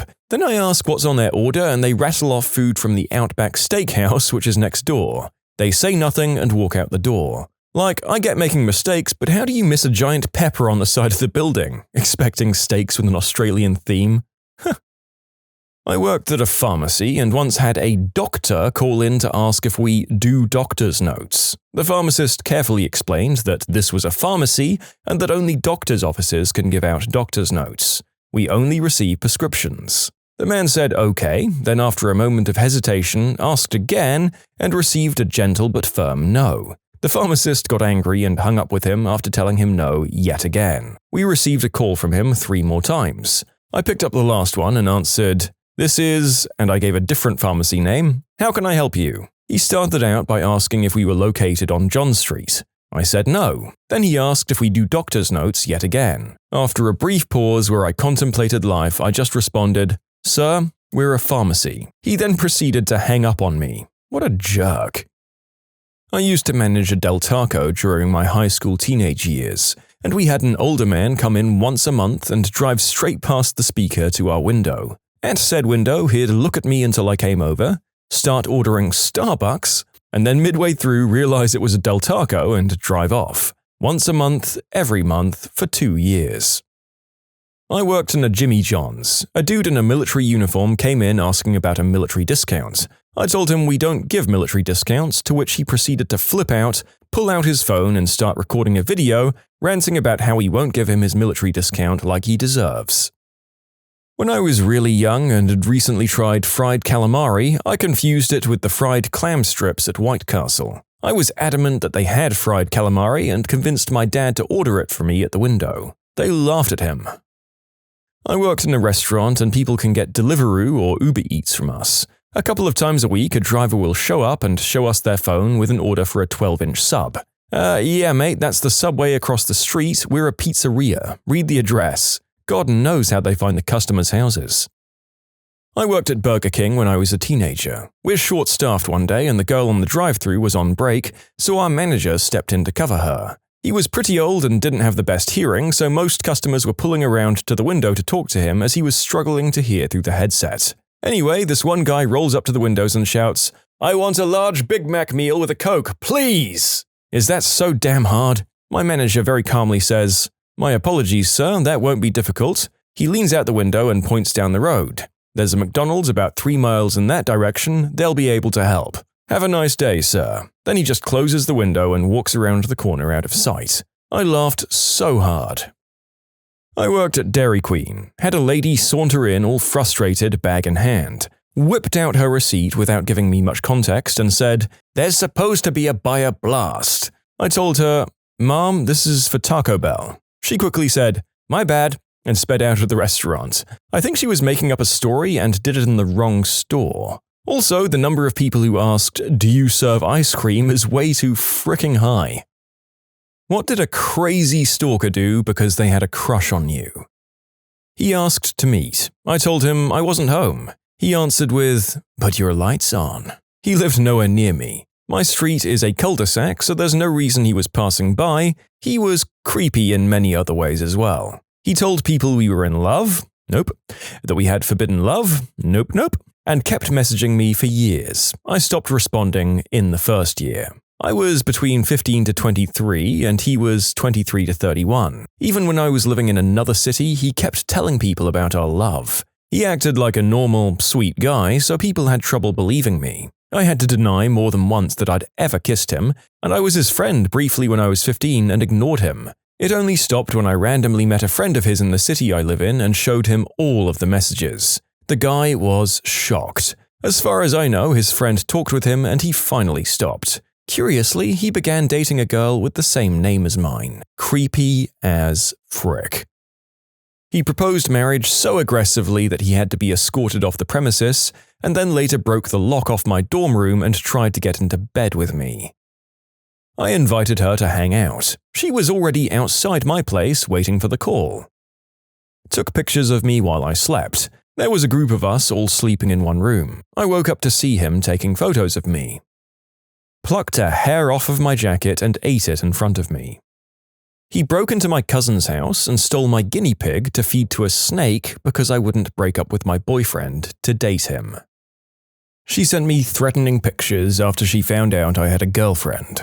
My state's psychiatric care is a joke. I had her hospitalized multiple times, and they'd first pump her full of drugs and send her home. The police were an even bigger joke, and they couldn't understand why a guy wouldn't want a beautiful woman to be obsessed with them. They didn't seem to understand that I needed a restraining order not only for my own safety, but to keep her safe from herself. I inevitably had to be moved out of state, change banks, phone companies, jobs, and I dropped off social media just to have a life that existed outside of her. Several years later, she did thank me for it. Good on you for doing what you could to get away for both of your sakes, and to her for recognizing that she had an issue. Hopefully you managed to get an even better life in your new setting. Found out he'd been telling my co-workers that we'd been dating for weeks, when in reality I'd never spoken to the guy in my life. Found out when I was asked about my crazy weekend with my boyfriend, when I am in fact single as all hell. This was a while ago, in high school, so I don't know if I can really fault him for being an idiot, but he told everyone we knew that I was his dream girl and that we were going to get married. He actively sought out rumors of who I was crushing on, or who was crushing on me, or just any guy who had talked to me and tell them to please, please, please let him have the chance and to not ask me out. Weirdest thing was I didn't even really talk to him and didn't even know his last name. I just said hi during calculus every day. Wrote racy fictional material about me in which I said, "Stop, I'm only 16. He was in his mid-20s at the time. Walked a good 5 miles with me because she was going my way. I was almost home before I found out she lived 30 seconds from the pub I met her in. She said she'd have to stay at mine as it wasn't safe for her to walk home alone. I ended up having to explain that I wasn't attracted to her and had to call her a taxi home and pay for it. Wrote a love letter in blood. Somehow the teacher got hold of it and then the whole school found out. I had someone I worked with at a movie theater ask me out and I told them I wasn't looking for a boyfriend. So, the next time he was closing and I was opening the next morning, he poured popcorn salt all over the office desk and shaped it to say, "Die," and then my name. One of my brother's friends tried to impress a girl by shoving his whole hand down his throat. They stole my hat and refused to give it back because it smelled like me. Paid someone to attack me so they could rescue me. Didn't work. Hit the attacker with a book bag, pinned him down. He started yelling that he had been paid to do it just as the other guy showed up. I was on my way home from work, he knew my schedule, and I took the bus. A junior in high school tried to tickle my pickle in front of my friend when I was a senior because she thought I was cute. This isn't the only advance she made, but after this she lost her mind a bit.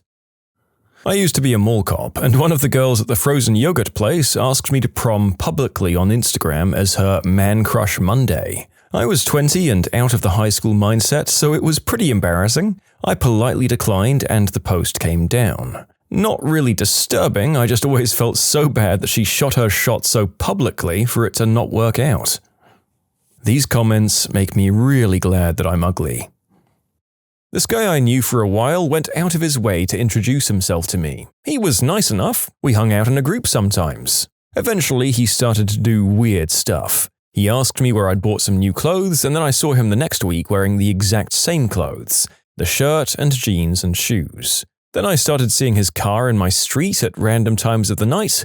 I got up to go to the bathroom one night and to let my cat in, and he was sitting in his car watching my house. I wasn't scared of this guy, he was weaker than me, but it was really weird. He'd call me and put me on speakerphone and then record our conversations. I found this out from a mutual friend. Anyway, I made sure he knew I didn't like it and I stopped hanging out with that group of friends. Then a few months later, I received a call from one of my best friends who told me a story about the same guy who'd copied his exact hair color, which was red and black and blonde at the time.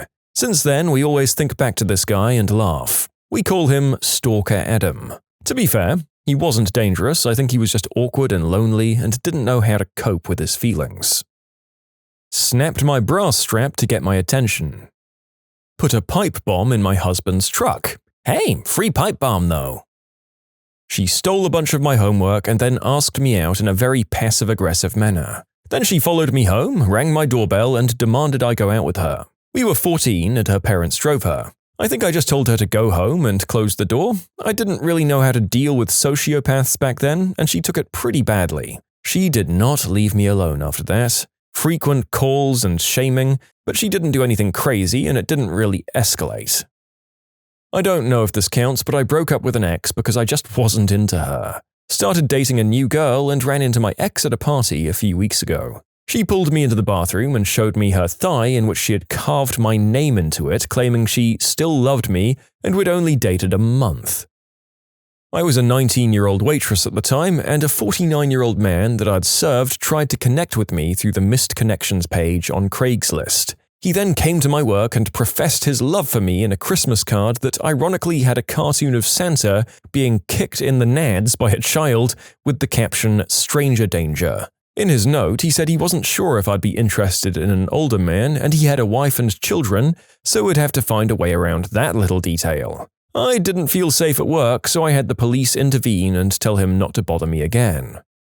Well, even if literally every other thing this man did wasn't a glaring red flag, that card showing that child safety was going too far told you everything you should know about him. Nice of him to give you written evidence to assist in your case, though. Showed up at my job and requested me by name, to serve her and her new boyfriend. She kept saying how great he was in bed. He looks like he wanted to be anywhere but there. Trying to do the things my girlfriend did, like stepping on my shoes while holding onto my shoulders, hugging me, among other things. I came home from high school and my college-age crusher was sitting on the sofa chatting with my family. What the frick? I only went on 2 very platonic dates with him. I was only friendly, but he had way more in mind.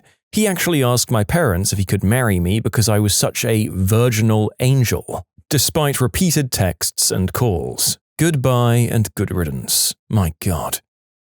I used to train with this girl who was crude and blunt, but kind of pretty, and she was a heavy hitter, so she'd spar with the lads as well. No girl wanted to be her spar partner. After having my first go with her as partner, I took some hits and realized she was way too strong to duke it out with, so I began grappling. After a few weeks of this routine, she began to get good at grappling as well. It got weird. She managed to catch my back and just whispered, "If I tap you out, we can do it like dogs later. How about it?" And honest to God, for a second I felt like I was going to become an unspeakable act victim right there and then. I learned later that she had a crush on me but was too embarrassed to do anything normal about it. This guy lived a while away from me, so he learned where I studied from a friend of mine. I didn't tell him for many reasons, and he came one day without saying anything to me. I told him that I had classes that day, but he insisted that I should stay with him. Even though he knew I had a boyfriend, he kissed me and bought me a gift. When I told him I wasn't interested, again, he cried and shouted at me. She went through every picture I had on my MySpace and took pictures of herself in the same pose or scene and then sent them to me. She did that around 20 to 25 times. You can submit your own stories to be featured here on the channel. The story submission link is in the description below. And if you want to listen to some vibey music in the background, check out easymode, also linked below, and subscribe. Oh, I knew a mentally ill girl who had a crush on me for a while and did various stalkery things, including showing up at my work, changing her phone number 4 times to trick me into answering, and running away from home by hopping on a bus to a city 6 hours away, and then texting me at 3 a.m. that she had changed her mind and asked me to come pick her up and bring her home. At no point did I ever indicate any interest in her whatsoever. On the contrary, I repeatedly told her we'd never be together, but it was just in one ear and out the other. But the crap she pulled with me pales in comparison to another guy she also had a crush on. He was living with a few friends, and their place was a pretty regular hangout for a whole bunch of people. Consequently, they almost never locked doors. She showed up and let herself in one afternoon while they were all at work, and he came home to find her sleeping in his bed. He had to threaten to call the police to get her to leave. Another time, she literally hid behind some bushes with a knife, and when he came walking by, she jumped out and told him she'd self-delete if he didn't hug her. Ugh, my stalker married me. I have such a big crush, I'm going to make sure you can't ever leave me by law. A guy that saw me working in Subway once brought his entire family to meet me. I'd never met the guy. I only know who he was because he was with a group of guys staring at me there a week earlier. They apparently waited over an hour. He'd started asking about me so much that the workers started keeping me updated on when the guy was there so I could avoid him. Broke into my house and laid down on my couch with me while I was taking a nap. Oh god, this has brought the memories flooding back. So this happened in my 1st grade in school. First, she once walked up to me randomly and started scratching my back. Like just wildly down my back like a raptor trying to claw something. That's when I began to think she was weird. But then there was the main event. The class was sitting on the ground for story time. A girl named F was wearing a purple dress and white stockings sits down next to me. Then as the teacher begins to read, I feel her bite me hard on my shoulder. I scream out in pain and begin to cry. The teacher looks up confused and I say that F bit me. The girl looks confused and says, "But I like you, that's why I bit you." Needless to say, I didn't like her after that. Funny thing was, I did think she looked cute that day. After the bite, though, I made sure to keep my distance from her. I vaguely noticed a car that was behind me the entire way to work from like the 2nd turn I made out of my house. I didn't think too much of it at the time. I pulled into work and this guy walks over to my car and opens the door and I was like, "What the fuck? Oh, hey? What's up?" It was some dude I'd served 2 weeks ago named Bob. So he said something along the lines of, "I bought this book for you." We'd talked about how I like to read and he had recommended this author. So I'm still pretty weirded out that he opened my door and we're the only ones in the parking lot, so I just quickly said, "Thank you," and told him I'd see him inside once my shift started. He then goes on to say, "You didn't see me behind you the whole way? I was waving my arms out the window, but you wouldn't look back. I knew it was you because I remembered your license plate is," and he just read off my number plate. At this point, I'm just calculating in my head how to get the frick out of the situation and internally just freaking. I don't even remember what I said, but it was something to the effect of, "Oh, no, I didn't see you, but hey, I've really got to go in." Oh, but wait, there's more. He then says, "Oh, well, I live right next to you. Are you in the white apartments or the orange ones? I'm in the golf community right up the street. I drove around to the white ones for a while looking for you so I could give you the book." What the frick? I just told him I really had to go or I'd be late. I went inside and hid in the back for like half an hour until he left and told management, and they've put him on the banned list. This was 2 weeks ago, and I've been parking my car 3 buildings over and walking to my apartment because he memorized my plate number. Every time I drive, I've been scoping out everyone around me to make sure it's not him. He mentioned leaving to go up north for a few weeks the last day I served him, so I think he's gone, but he'll be back eventually, and I don't really know what else to do other than keep him banned from my work. I met this guy one time, for frick's sake. Sorry this got so long, it's been stressing me out. Nobody had a crush on me, I was the one having said crush. I wrote my phone number on a potato and rolled it to them when I was in 9th grade. I never got a call. Not my brightest moment, to be honest. The old Irish hello. I think you should have tried it out a few more times just to be sure, but then again I guess it's not a winning method for everybody.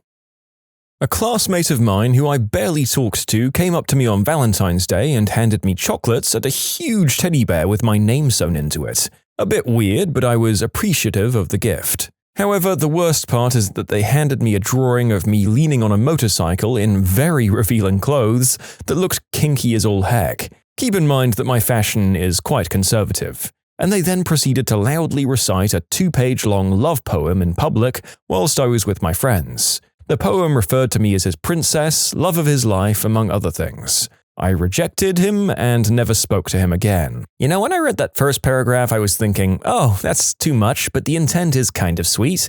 Then the second part, and oh no.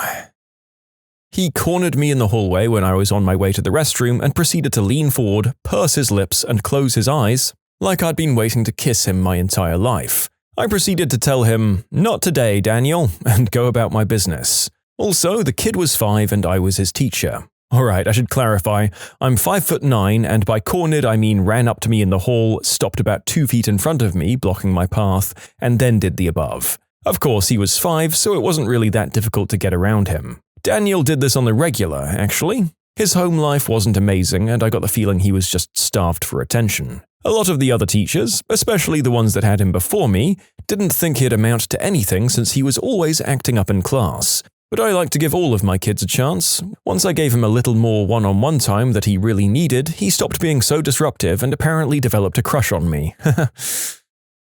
She made me a poster board, scrapbook style, of the moments of our friendship she had interpreted romantically. Show up at my work at like 4 a.m. and stare into the dark restaurant watching me while I prepped the baking for the day alone. They also advanced the creep and started showing up in my apartment building at weird hours. Told me she had dreams of unaliving me and actually had plans too. It creeped me the frick out, but still I could see she had some serious mental problems and I tried to help her as much as I could. I mockingly called her my special little snowflake while flirting. She had never heard of the label snowflake before. The next day she shows me her new tattoo of a snowflake. They hid in a closet while I did the deed with someone else. Not so bad, but freshman year of college, I had a girl in my class both semesters, and she would not stop staring at me or trying to sit next to me. She'd make comments like, "I like your voice," or uncommon stuff like that, and when I said I had a girlfriend, she called her a hussy. He announced he had a crush on someone in our therapy group while staring directly at me. The entire session was derailed to awkwardly deal with his feelings while I wanted to melt into the floor. We got coffee one time after a group session and he went and did this. I was 19, he was 25, and he knew I had issues with social anxiety. Top 5 worst experiences of my life, hands down.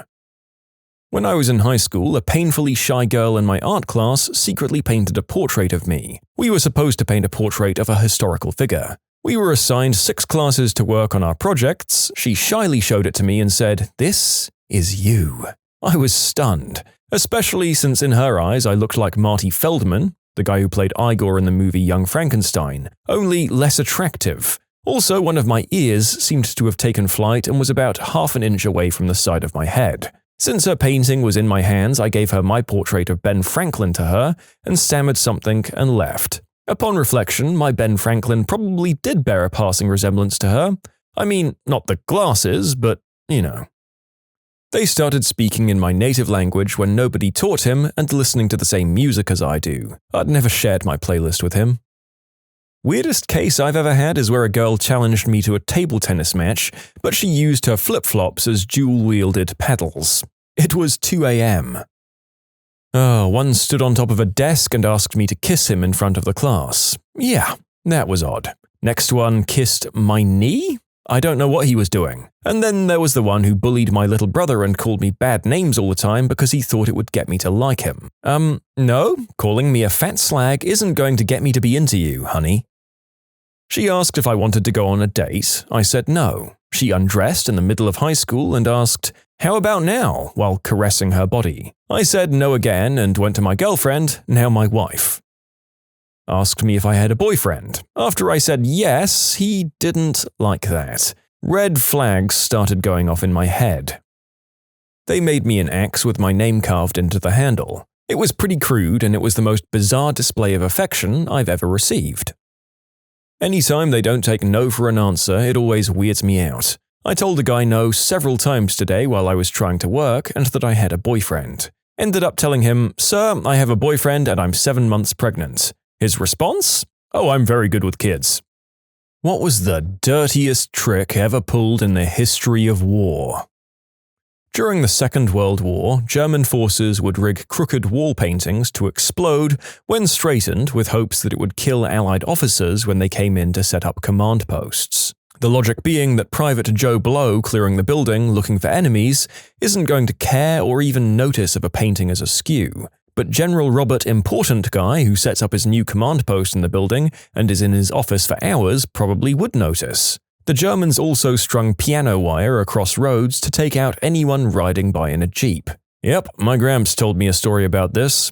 After he was wounded for his 3rd time, they made him a courier. He was on a motorcycle and because of these piano wires, he'd always ride hunched over. He lost a small piece of scalp instead of his head when he drove underneath one of these wires. When Timur the Lame was about to attack the city of Sivas, he promised the 3,000 Christian Armenian Sipahis that he wouldn't shed any of their blood if they surrendered. So they surrendered, and true to his word, he had them all buried alive. In World War I, the Allies became used to the smell of chemical weapons and would put their gas masks on quickly. The Germans changed their tactics and then would use nearly odorless, stomach-emptying chemicals that would absorb quickly into the lungs first. Then, once the soldiers were all spewing up and couldn't keep their gas masks on, they would fire the main artillery barrage containing the lethal chemicals. According to some records in the art of war, it's considered a good strategy to corner your men and have the enemy attempt to wipe them out. Because when the only means of escape or survival is through the enemy, then your own men will fight to the death. The actor George Sanders found out that his friend David Niven was very chummy with Winston Churchill during the war. He asked Niven to give the Prime Minister a note detailing his idea for a new bomb that the RAF could drop on German cities. It would be exactly the same as all the old bombs, except it would have a wind-activated siren attached to it. So when the bombs dropped, the German civilian population hiding in shelters would hear the siren, think the all clear was being sounded and come out just as the bombs hit. Niven didn't say how Churchill took the idea. Yep, a good reminder that although the people who were most arguably the least evil did in fact win, the maximization of civilian casualties were an accepted measure in decreasing enemy morale for a quicker victory. It's absolutely horrific. I don't envy the people making these calls.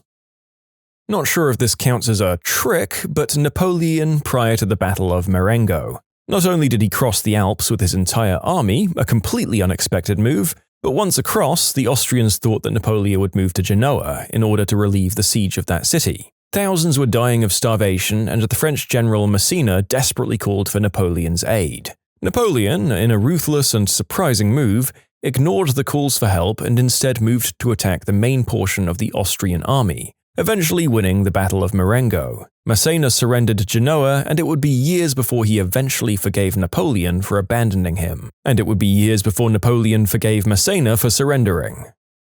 Counter-terror and anti-crime units have been seeding black market arms dealers with explosive-laced ammo. When fired, the bullets tend to have a small explodey effect on the weapons, rendering the weapon useless, and typically giving the user non-lethal but disfiguring hand and facial injuries. This bad ammo looks and feels like every other bullet that the dealer has sold, so the only solution is to stop using that arms dealer. Now you can't trust your existing arms dealer, and you have to find a new one that may or may not have tainted ammo or even be a Fed. In essence, it shuts down the entire illegal arms industry at the cost of about 1 or 2 crates of C4 bullets mixed in with the others. The Battle of Majnoon in the Iraqi-Iranian War. You wait until nighttime and you'll see how we're killing these Iranian dogs, an Iraqi officer said with a broad grin. We're frying them like eggplants. He then took us on a tour of dozens of thick electrical cables his troops had lain through the marshy battlefield, a spaghetti network that snaked in and out of the patchwork of lagoons. He showed us the mammoth electric generators that fed the exposed power lines from positions just behind the Iraqi front lines. And when the Iranian Revolutionary Guards made their regular evening advance, the officer and his men demonstrated the macabre genius of their invention. Iraqi gun batteries fired just enough artillery to force the Revolutionary Guards from their marsh boats, and when hundreds of them had been forced to continue their advance through the lagoons on foot, the men at the Iraqi generators flipped a few switches and sent thousands of volts of electricity surging through the marshland. Within seconds, hundreds of Iranians were electrocuted. This occurred nightly. In the trenches of France in World War I, General Monash was given the unenviable task of punching through the German line to claim the French town of Le Hamel. The way that Monash went about doing this was both revolutionary and bloody sneaky. The German forces were well equipped and well fortified, reinforced with heavy artillery and machine guns, and the troops were very well trained. Faced with those odds, Monash began to condition the German forces. Every day at dawn, he'd let loose a barrage of smoke bombs, followed by regular mustard gas canisters. The Germans, following their training, would equip themselves with gas masks which protected them.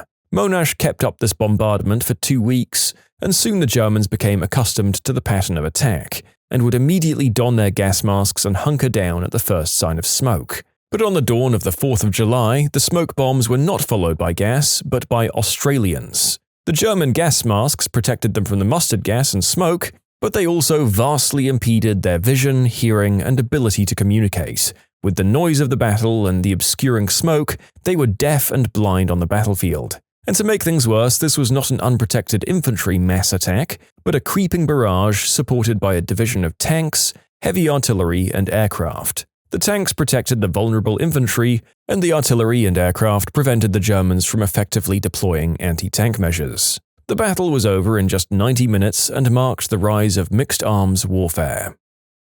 Not sure if it's been posted yet or not, but the Ghost Army was a pretty great trick. Maybe not dirty, but still really clever and underhanded. The 1,100-man unit was given a unique mission within the Allied Army to impersonate other Allied Army units to deceive the enemy. From a few weeks after D-Day when they landed in France until the end of the war, they put on a traveling road show, utilizing inflatable tanks, sound trucks, fake radio transmissions, scripts, and pretense. They staged more than 20 battlefield deceptions, often operating very close to the front lines. Their story was kept secret for more than 40 years after the war, and elements of it remain classified. I think that's so frickin' cool. You had entire airfields full of fake planes and stuff, and Germany was running around going crazy over it, but it was all fake. So perfect. Plus the insignia is really cool. The narrator has naturally Googled this insignia, and it's a very cartoony ghost blasting lightning out of its hands. I don't know that it's the coolest one of the war, but it is very unique and memorable, and I think this kind of unit is a nice diversion from the atrocities we've been reading about, and we're sure to read more of them very shortly. Case in point, Genghis Khan, in a large-scale attack against the fortress at Volokhai, after being unable to breach the walls, demanded 1,000 cats and 10,000 Chinese swallows in exchange for lifting the siege. When the defenders sent out the animals, Genghis took them and tied tufts of cotton to their tails and ignited them, at which point the animals rushed back to their homes within the city, igniting hundreds of small fires, while Genghis's army attacked again and took the fortress amidst the panic. The Russians and their use of a scorched earth policy. I can't think of a better way to flip off your invaders than ruining all of your own stuff so that when they do take it, it's worthless. Not only that, but the land itself is just too damn cold. So go ahead, take the land. You'll just freeze to death. Congratulations. Before the Battle of Yorktown in the US Civil War, the Confederate General Magruder was able to convince McClellan that he had 40,000 troops manning his defenses rather than his actual force of 10,000. If I recall correctly, he found a point in the defenses where he knew his troops would be observed and counted and marched them past that point several times. McClellan had 120,000 troops and superior artillery, but like always, he hesitated to attack even with superior numbers. He also thought that another general was approaching with 60,000 men, which is actually close to the actual number, and didn't want to attack Magruder's 40,000 and be hit by 60,000 as well. So he waited for his own reinforcements and more reconnaissance. If he had attacked Magruder, he would have overwhelmed him and been able to prepare for Johnston's arrival. Instead, he waited to attack until Magruder's forces were reinforced. Johnston arrived and added even more troops, and the Confederates were eventually able to slip away from the battlefield with only 300 casualties.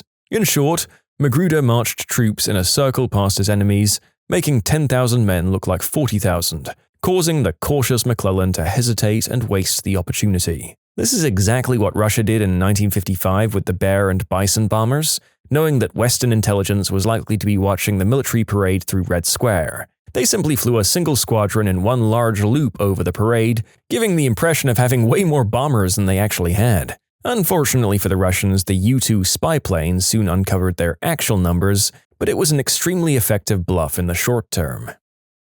The British pulled a dirty trick during the African campaign in World War II. At every well and oasis they could find, they hung up a sign that said, "Danger! Poison!" in English and German. It was only when the Germans complained that poisoning wells was a war crime that the British pointed out that, yes, poisoning wells was a war crime, but merely hanging signs was not. The water was perfectly drinkable. On a similar note, how many mines does it take to make a minefield? One sign. I nominate the Vietnamese defeating the Chinese Han in 938 near Ha Long Bay, copying the relevant section from Wikipedia. By the time the Chinese general Liu Hongkao arrived in Vietnamese waters with the Southern Han expedition, Liu Hongkao's plan was to ascend the Vietnamese Bac Dang River and to place his army in the heart of Jacanato Chao before disembarking. The Bac Dang was the major riverine route into the Red River Plain from the north. The Vietnamese general Ngo Quyen anticipated this plan and brought his army to the mouth of the river. He had his men plant a barrier of large poles in the bed of the river. The tops of the poles reached just below the water level at high tide and were sharpened and tipped with iron. When Liu Hongkao appeared off the mouth of the river, Quyen sent out small, shallow-drafted boats at high tide to provoke a fight and then retreat upriver, drawing the Chinese fleet in pursuit. As the tide fell, the heavy Chinese warboats were caught on the poles and lay trapped in the middle of the river, whereupon they were attacked by Ngo Quyen's forces. If I recall correctly, this wasn't the only time this strategy was employed. I'd have to go back to my books, but I think it was used again in the 1200s. You can submit your own stories to be featured here on the channel. The story submission link is in the description below. And if you want to listen to some vibey music in the background, check out easymode, also linked below, and subscribe. Washington crossing the Delaware, sneaking into the Hessian camp while they were drunk, and celebrating Christmas. 3 American losses versus 22 losses on the Hessian side and 1,000 prisoners. Capture of their weapons, gunpowder, and supplies. So there's this kind of honey made in Turkey called mad honey. It's made from the pollen of rhododendron flowers. If you eat very much of it, you get very intoxicated, and you often hallucinate. You can even take a lethal amount of it. A few times in antiquity, it was used as a weapon of war. For example, the Persians left some of the Romans to find it. The Romans ate that sweet stuff right up, and the Persians attacked them while they were all tripping and defenseless.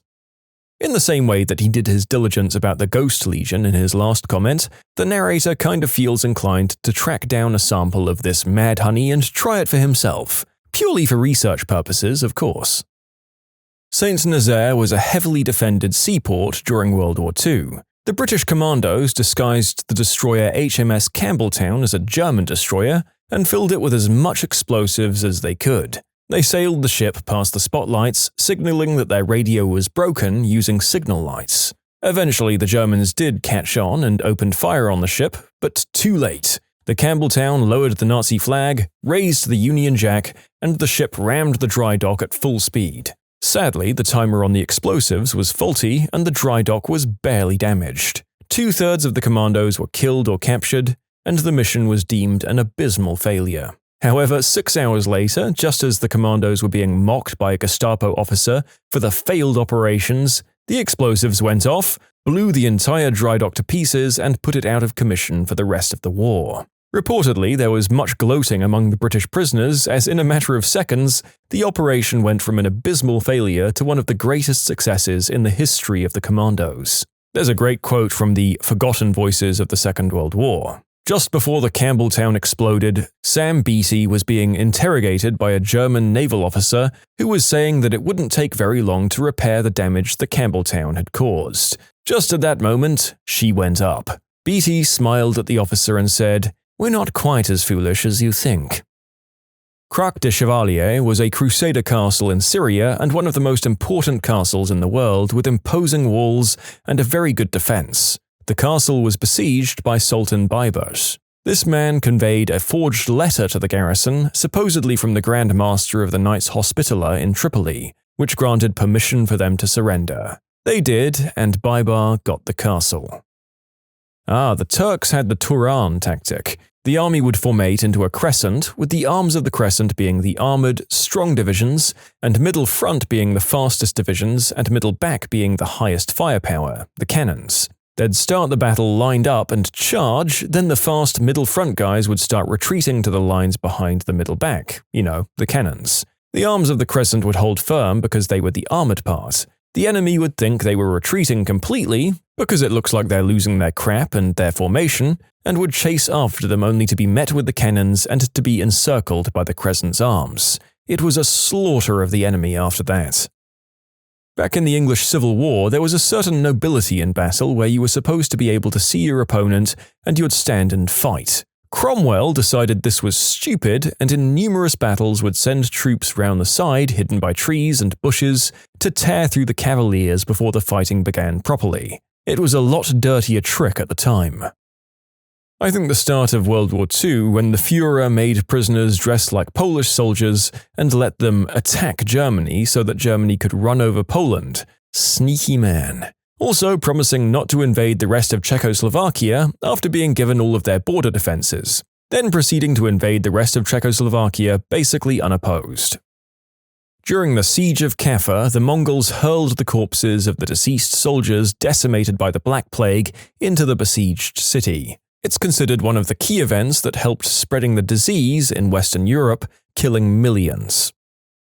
Not so much the dirtiest trick as one of the most hard-nosed decisions. The first V-1 flying bombs, if you're under the age of 40, think first-generation cruise missiles, they were being launched by Germany against London, and they were hitting. They were area weapons, as accuracy was pretty much a mile on any side of the aiming point, but they were coming down in central London.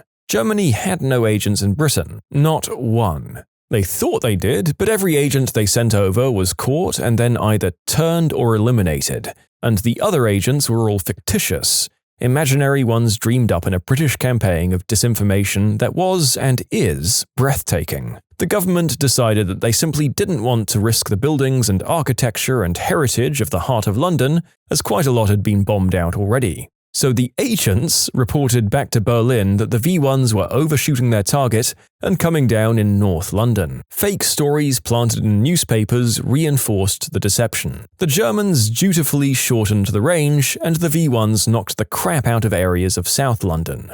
One of the reasons why a lot of Croydon is 1960s concrete is because of the damage done by the V-1s in 1944. Fun fact, the Germans spent more money on the V1 and V2 weapons program than the Americans spent on the Manhattan Project. In short, someone said, "Our people are going to die and our buildings are going to be flattened whatever happens, so let it be here."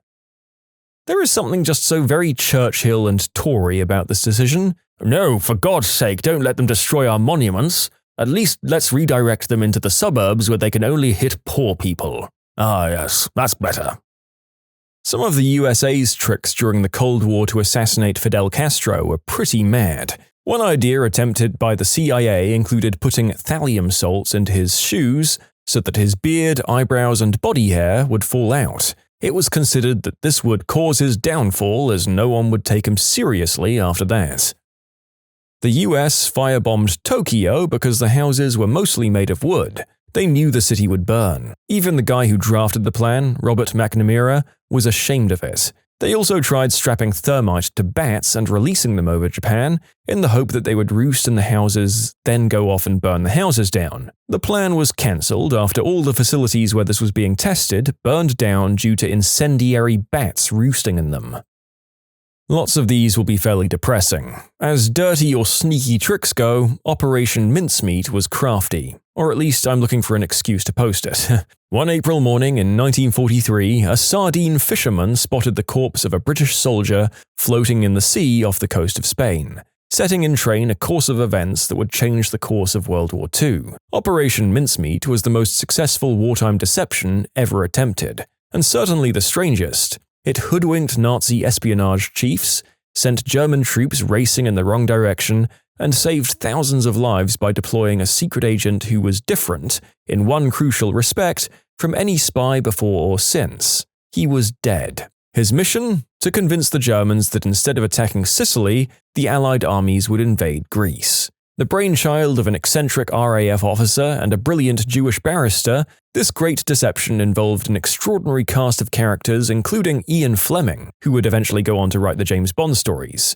also a famous forensic pathologist, a beautiful Secret Service secretary, a submarine captain, 3 novelists, an irascible admiral who loved fly fishing, and a dead Welsh tramp. Using fraud, imagination, and seduction, Winston Churchill's team of spies spun a web of deceit so elaborate and so convincing that they began to believe it themselves. From a windowless basement beneath Whitehall, the hoax travelled from London to Scotland to Spain to Germany and ended up on the German Chancellor's desk. There was a time of World War I called Live and Let Live. Both sides essentially refusing to fight and coming out of the trenches together and socializing. After the generals on one side, I think it was the British but I could be wrong, found out about this, they devised a dirty trick. The British lured the Germans out of their trench by playing a traditional German anthem and then cut them all down, thus ending the days of Live and Let Live. It was 184 BC. Hannibal was fighting King Eumenes of Pergamus, who had a superior naval fleet. Hannibal instructed his men to gather up all the snakes they could find and load them into earthen pots. He then sent a fake letter of peace over just to find out which ship was the king's. They focused their attacks on that ship while firing the pots at the fleet to distract them with poisonous snakes on their decks. Hannibal won that battle. I read somewhere about a high-ranking officer in the Chinese military that was infamous among enemies and allies for his cleverness and ability to come up with unique war tactics. During some war, the enemy army was marching towards some strategically valuable location. The general, knowing he couldn't let his army take the location, rode to a town that the army had to pass through to get there and set up his plan. As the enemy army approaches the town, they see this general, all alone, sitting on an arch above the entrance playing a flute. They turn right the frick around and abandon the plan, fearing some brutal and elaborate ambush. The general was bluffing. He was the only person there. The Black Dinner, which happened at Edinburgh Castle in 1440, essentially the real-life version of the Red Wedding. Olga of Kiev's entire campaign against the Drevlians. She had the first set of emissaries buried alive, had a second set locked in a bathhouse and then burned, then she invited a whole bunch more for a funeral feast and had them slaughtered while they were drunk. Then she just marched her soldiers over and took out the rest. Letting the Germans bomb Coventry so that the Germans wouldn't suspect that their codes were cracked and the British knew they were going to bomb Coventry. Maybe when Germany attacked the Soviet Union in 1941, Stalin was so furious and perhaps disappointed that he didn't do any public speeches or appearances for more than 2 weeks. War elephants basically mess everything up. There is one way to defeat them, though. You slather some pigs in sticky flammable stuff, set them on fire, and let them loose. This freaks the war elephants out, and they become useless. What was it actually like to be on reality TV? How real or fake was it? Several years ago, my cousin went in for a tattoo at the shop from Inked. You know, the one in Vegas. It was an off-filming day, so none of the artists from the show were in. He got his tattoo started, and they asked him to come back in a few weeks when it was healed up to schedule an appointment to finish it. When he showed up, filming for the season was finished. The shop was closed, cleaned out, and the space was for sale. You know, that seems somewhat fraudulent. My dad sued my mum, and they both ended up on Judge Joe Brown because Judge Judy said no. My dad is a scumbag. He dodged child support payments for close to 8 years and didn't contact me or my sister during that time, from when I was 5 to 13. When I was 13, he popped back up out of the blue and wanted to visit, but he lived in the Ozarks now and we live in New England. So he flies out for a couple of days and we visit, don't really hit it off, and he goes back home. A few months later, we get a letter from some producers in LA saying my dad called the number for Judge Judy and filed a lawsuit against my mum, demanding she reimburse him for the money he spent to visit us. It says Judge Judy turned it down, but they had a new show yet to air called Judge Joe Brown. They wanted my parents to appear on that. If she said no, there was no legal jeopardy for her. The show is for entertainment. It also said my mum could file a countersuit against my dad. So being really angry, she did, for everything from school tuition, to books, to dentist bills, to my sister's speech therapy, food, school supplies, clothes, and fricking everything for 8 years. It came out to about $150K. Now, the filming date is scheduled and it happens to fall on my first day of school. My mum decides that's too important a day to miss, so I'm cut from the trip. They fly out, get put up for free in a nice hotel, free meals, spend a while in hair and makeup, then start filming. Within 3 minutes, the judge boots my sister from the room, saying that a little girl doesn't need to see her parents fight in public. Good guy. The judge listens to both my dad and my mum. My dad's reason for suing was that my mum lived too far away. The judge asks who decided to move to the Ozarks. The judge calls my dad a moron. Judge listens to my mum list off all of the crap my dad skated on. Judge says if he could, he'd give her every dime she asked for, but the limit is $5K and she's getting all of that. The judge tells my dad he should be ashamed. My mum calls my dad a deadbeat on national television, crossing that off her bucket list. Both she and my sister got a bonus $300 appearance fee and cards from a bunch of people who book extras and backgrounds for soap operas and stuff. Then they spent the next day at Universal Studios, the same day as the MTV Movie Awards, so they all got to watch all the limos arrive and some of the red carpet for that. Then on the flight back, they ran into some soap opera actors from General Hospital, which is my mum's favorite. It was a good trip for her. Huh! You know, I always felt like the people on these law shows were just roundly being exploited, but I'm happy to be proven wrong in this one case. Screw you, author's dad. I was on set for a filming of Ghost Hunters in Buffalo. On the show, they're investigating an upper level of the Buffalo Central Terminal when they hear a disembodied voice say, "Get out!" It was the property manager on a lower level yelling at some homeless people to clear out.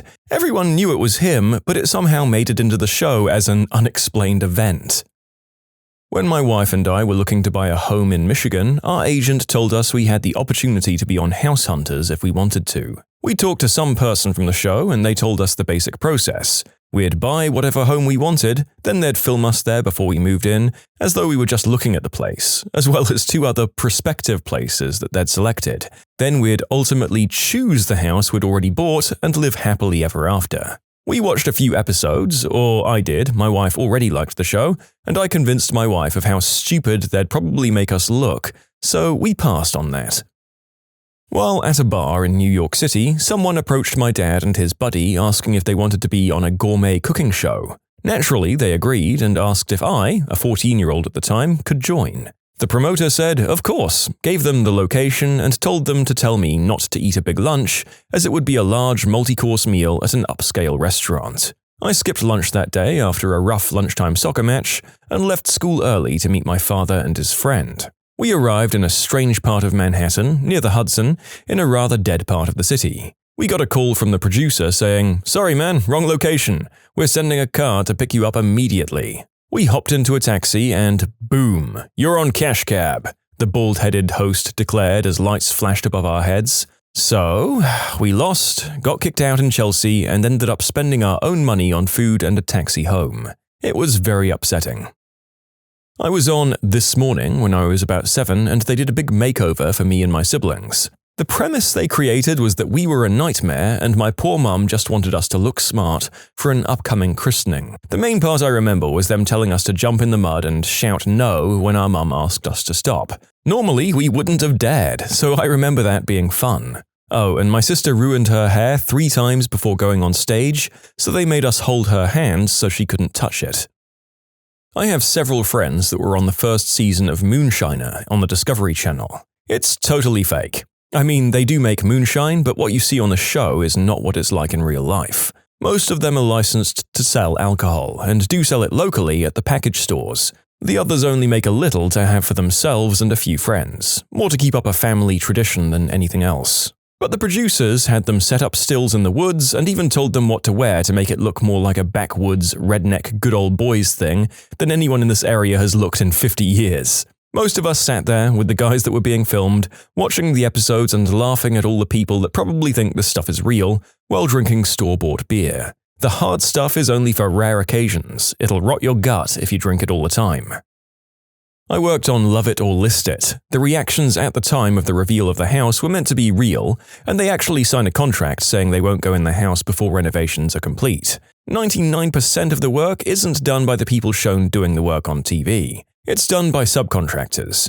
The entire staff works until 1 or 2 a.m. the night before filming to get the house ready. Most of the stuff they put in for design purposes was taken back after the shoot because it wasn't part of the homeowner's budget. We got blacklisted from several stores because we'd buy thousands of dollars of stuff and take it back after we shot. I was on Jerry Springer. The episode never aired, but the entire thing was fake. They even asked me to find friends to complete the storyline of a double love triangle. Coolest part of all of that was when they literally asked me if I wanted a fake doctor's note or a fake death certificate made out in a fake family member's name in order to get me out of work. They literally had a guy on staff whose only job was to get people out of work so they could attend filming. My ex was scheduled to appear on Jerry Springer once. His girlfriend at the time was an exotic dancer, and their show recruiters went to the club she was dancing at to pick up girls for upcoming episodes. She agreed to film and managed to get a deal where my ex would get to appear on the show with her. Behind-the-scenes negotiations involved coming up with a storyline and light scripting. The plot would be that he was appearing on the show to propose to his stripper girlfriend, and she would reveal that she was actually a working girl and would introduce him to her pimp. The showrunners loved it and even agreed to provide an engagement ring for the bit. So he woke up for his morning flight, turned on the TV while he packed, and watched the Twin Towers fall on live TV. September 11th blocked his chance at white trash fame. Well, that was a wild roller coaster of a story. Of course, we all knew that Jerry Springer was more fiction than any given anime, but the story leading up to this guy's cancelled TV appearance is just stranger than any story the writers could have come up with themselves. When I was in university about 7 years ago, we got an email inviting us to take part in 60-Minute Makeover in the UK. It's a show where a person's family calls in a team of experts to totally refurnish their house while they're away from home for the day. The audience at home are led to believe that all of the work is done within 60 minutes, and they make a point to start their countdown on camera and rush everyone in to meet the deadline. About 10 of us joined the makeover team at about 8 a.m. on the day, and were given flat-pack furniture to make outside the house before they started the makeover. The crew had a skip outside where they threw all of this poor, unsuspecting guy's furniture, only to be replaced with all of this cheap stuff that was only available to him via sponsorship of the program. They list all of the new furniture's manufacturers in the credits at the end of the show. They also masked off all of the skirting boards and light switches ready for painting before we were let loose inside. We were let into the house as a member of the ITV crew declared the start of our 60 minutes. After 30 minutes of frantic, patchy wall painting, carrying lamps, uncomfortable seating and chipboard coffee tables into the house, we were told to vacate. We then had lunch in the street while the experts went in to clean up our mess and then did it all again for another strict 30 minutes. After we were finished and the official 60 minutes were over, there was another period of professionals tidying and filling our crappy decorating before we all gathered outside and waited for a man to come home from work. He'd find that all of his furniture had been smashed into a skip outside the house and replaced with stuff that may look good on camera for a couple of seconds during a quick sequence, but would be very disappointing to live with. This man would be very happy about his makeover, and we'd leave the scene as more experienced, well-rounded students with an insight into TV production. My cousin was involved in filming for The Bachelor, not as a contestant, and said that they film many scenes in several different ways. For example, they might film them cuddling while walking, and then walking while looking annoyed, and so on. Not that fake, but yeah. You can submit your own stories to be featured here on the channel. The story submission link is in the description below, and if you want to listen to some vibey music in the background, check out easymode, also linked below, and subscribe. In Holland, there was a Dutch version of Pimp My Ride. A player of a football team we played against had his car pimped, and the car didn't even make it home. He had to call the car repair service on his way back from the studio. My mate was on tattoo fixers. If you don't know what it is, basically they get people with tattoos they regret and make a design they don't tell them about, tattoo it on top and cover up the old one, and surprise them at the end. He filmed the big surprise reveal like 5 times because he wasn't surprised enough. Not me, but my best friend was 16 and pregnant. Now, I don't know if this is always the case, but none of the drama on her episode was fabricated. However, at one point, they did ask her to reenact a conversation that she had with her mother off camera. The funny part is they had her reenact it about a week after giving birth, so she was no longer pregnant. To hide that, she wore a big sweatshirt and held a teddy bear in front of her tummy, so you couldn't tell the difference. My sister's friend's family was on House Hunters several years ago, and everything about it was staged. They'd already decided on the house before the show even started filming, and another 2 options that the couple was considering were found afterwards. They filmed a bunch of fake conversations between the family members to make it seem like they were still making up their mind. The thing is, this was a Latino family and every member struggled heavily with English. The conversation scenes were obviously forced as these people were just stumbling their way through scripted English sequences, and it was obvious that they would have been having conversations in Spanish if they were on their own. The issue was so bad that I'm surprised they even aired the episode. I was on an episode of Wife Swap. One of the wives was a burlesque dancer, so her new husband had to MC a variety show of which she was the headliner. I was the juggler in that act. Full disclosure, I'm pretty sure all tape with me on it is on the cutting room floor. Anyway, it's pretty darn fake. The people are real and a lot of their interactions are real, but a lot of scenarios are staged. Okay, now we're going to plan for the show, but make sure Wally, the new husband, takes over. He had never done anything showbiz before, so naturally we tried to help him, but the director kept telling us that he was in charge and he needed to be doing the planning. I caught a moment of a personal interview as well. Honest answers, but very much being steered by the camera crew and director. During the show, the crew said they needed to get sound levels, so they had people sit quietly, clap politely, clap normally, clap loudly, among others. I'm fairly certain that this was so that they could have clips showing a range of responses. In the end, the whole show bit got about 4 seconds of screen time. Waste of 2 days, no pay for us. What the actual fudge? I mean, I knew that these shows were complete bullcrap, but you'd have thought that they'd actually pay the people who they're literally rounding in to do what sounds like legitimate acting, as in doing stuff as commanded by the director that isn't real. So dumb.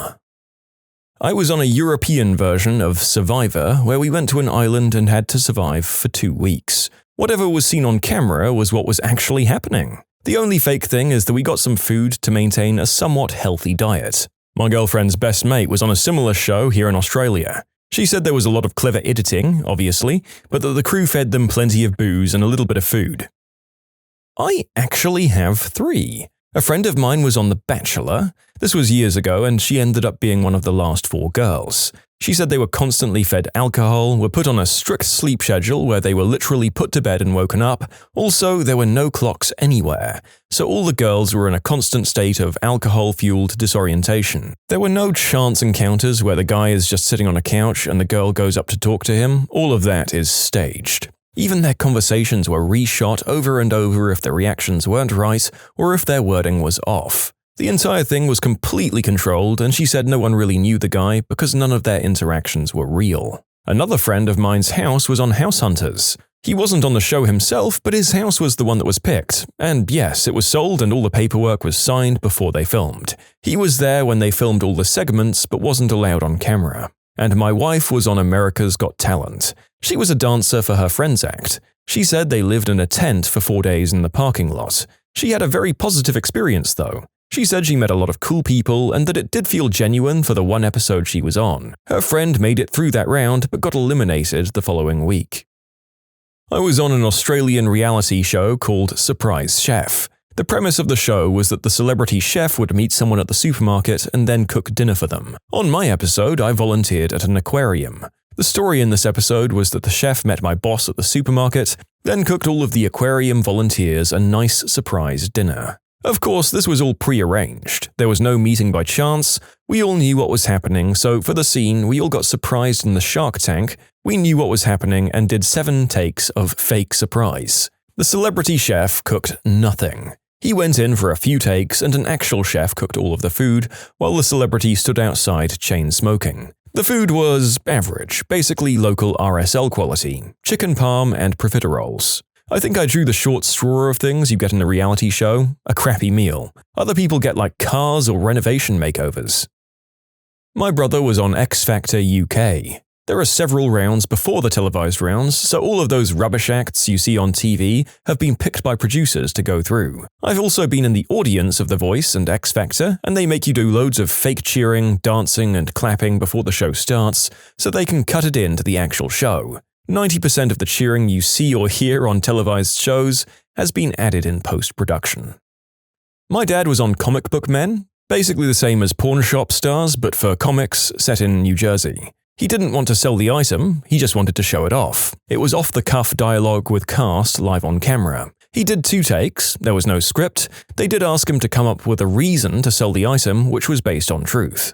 I was on set with him as the background. It was pretty cool to be there, but I had to stay in the same place for an hour and a half rereading the same crappy DC comic. They aren't allowed to show any Marvel stuff unless it's an item someone brings into a store. The crew spends about 15 minutes hiding all of the Marvel items in the store before shooting a segment. I loved the experience, though.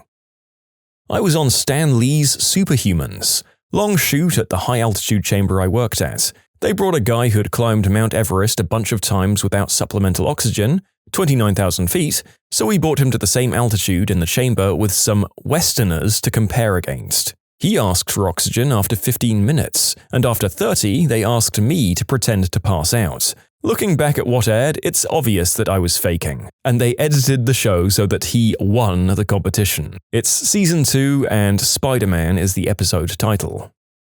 I worked with this guy who was on a TV show in England. He said the show producers would tell him he'd get more airtime if he was cheating on his partner, instead of just being happy with his girlfriend. They just love the drama and don't care what it costs.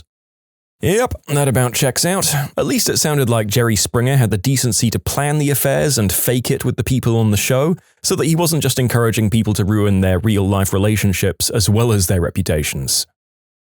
I was on a TV show in the UK called Bargain Hunt. I went on it for a bit of a drunken dare and never expected to get past the online application form. But after a phone interview and a Bargain Hunt tryout day, we got on, as in me and my workmate. I asked my workmate as he was going through a crappy time. It was shot over 2 days. On day 1, we had 1 hour to choose the 3 antiques to buy, and day 2 was the auction day, where we sell chosen items. The only fake bit about it was that we had an hour to choose our 3 items, but we actually spread this over 5 hours as we had to film, get sound right, get lighting right, among other things. And as the TV crew was sorting out lighting and stuff, me and my friend would keep on looking around the antique house for other objects to buy. A guy didn't ask me anything about being on Pimp My Ride. Everything done to the car was cosmetic. I believe his car didn't run before the show and didn't run after. Basically, a polished turd. I was on a reality ambulance TV show when I was an EMT.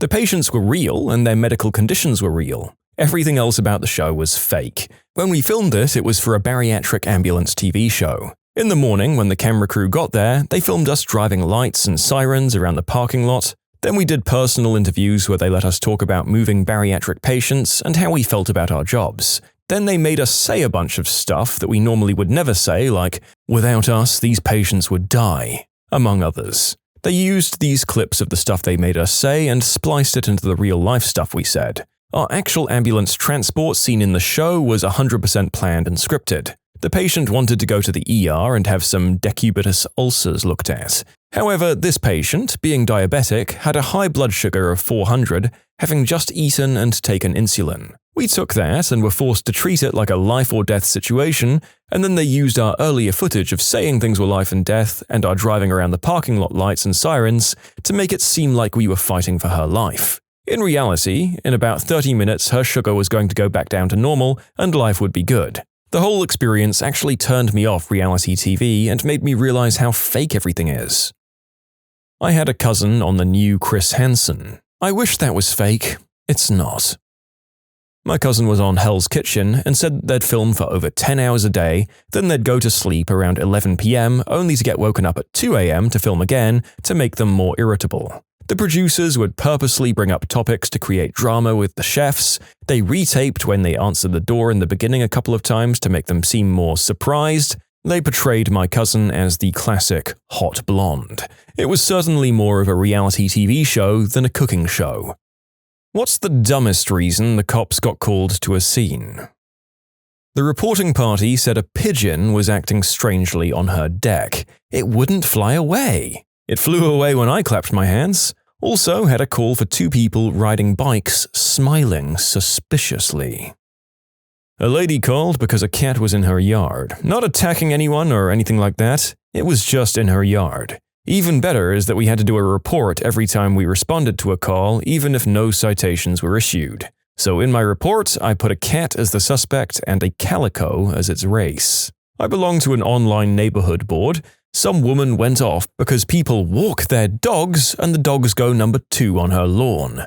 We had all agreed that not cleaning up after your dog is terrible. She clarified and said that, everyone was picking up the number 2, but it was leaving germs on her lawn, so she called the police. Responded to the outside of the county jail one time, the LA County Twin Towers, and had to actually fight a guy trying to climb the fence into the jail. This might not sound like much until you realize that we had to fight a guy in order to prevent him from entering the jail, then drove around the back and put him in jail. LA is fricking weird. I was dispatched to a house in reference to a reported vandalism to a vehicle. When I got there, the guy who called was standing by his car. I saw that there was no visible damage to the vehicle. His complaint was that dust picked up by the wind was coming from his neighbor's yard and landing on his car. The guy actually wanted to file a criminal complaint. My first thought was that maybe I was dreaming this nonsense. All I could do in response was stare at him and say absolutely nothing. The guy became uncomfortable and explained his complaint again. I couldn't help but just stare at him more. At the time, I didn't think I could say anything to him that didn't sound insulting. I think he finally got it since he just went inside his house and never called us again. Well, there we go. So far, the majority of the reasons can be summarized with, the person calling the police was bored and/or lonely. It's sad, but somewhat expected. Let's see if the next story follows that trend. Hint, it does. A few years ago, when I was moving into a house, I was doing most of my moving late at night. The nosy old couple across the street kept calling the cops and reporting suspicious activity. The first time the cops showed up, they were prepared for a criminal. They had their hands on their weapons, flashlights in my eyes, but by the 4th time they just BS'd with me and my family and told the couple to stop calling the cops. I'm not sure what made the couple think burglars would bring stuff into the house instead of taking it out. Once responded to a call originating in the sheriff's department parking lot. Literally walked out of the doors into the following fustercluck. A lady had just been released from the jail and her ex-girlfriend came to pick her up, drunk on a moped. The reason it got reported is that the drunk woman was doing donuts in our parking lot waiting for her ex, lost control and rammed a police car. My training sergeant had always had a saying that ran true to that day. We don't catch the smart ones.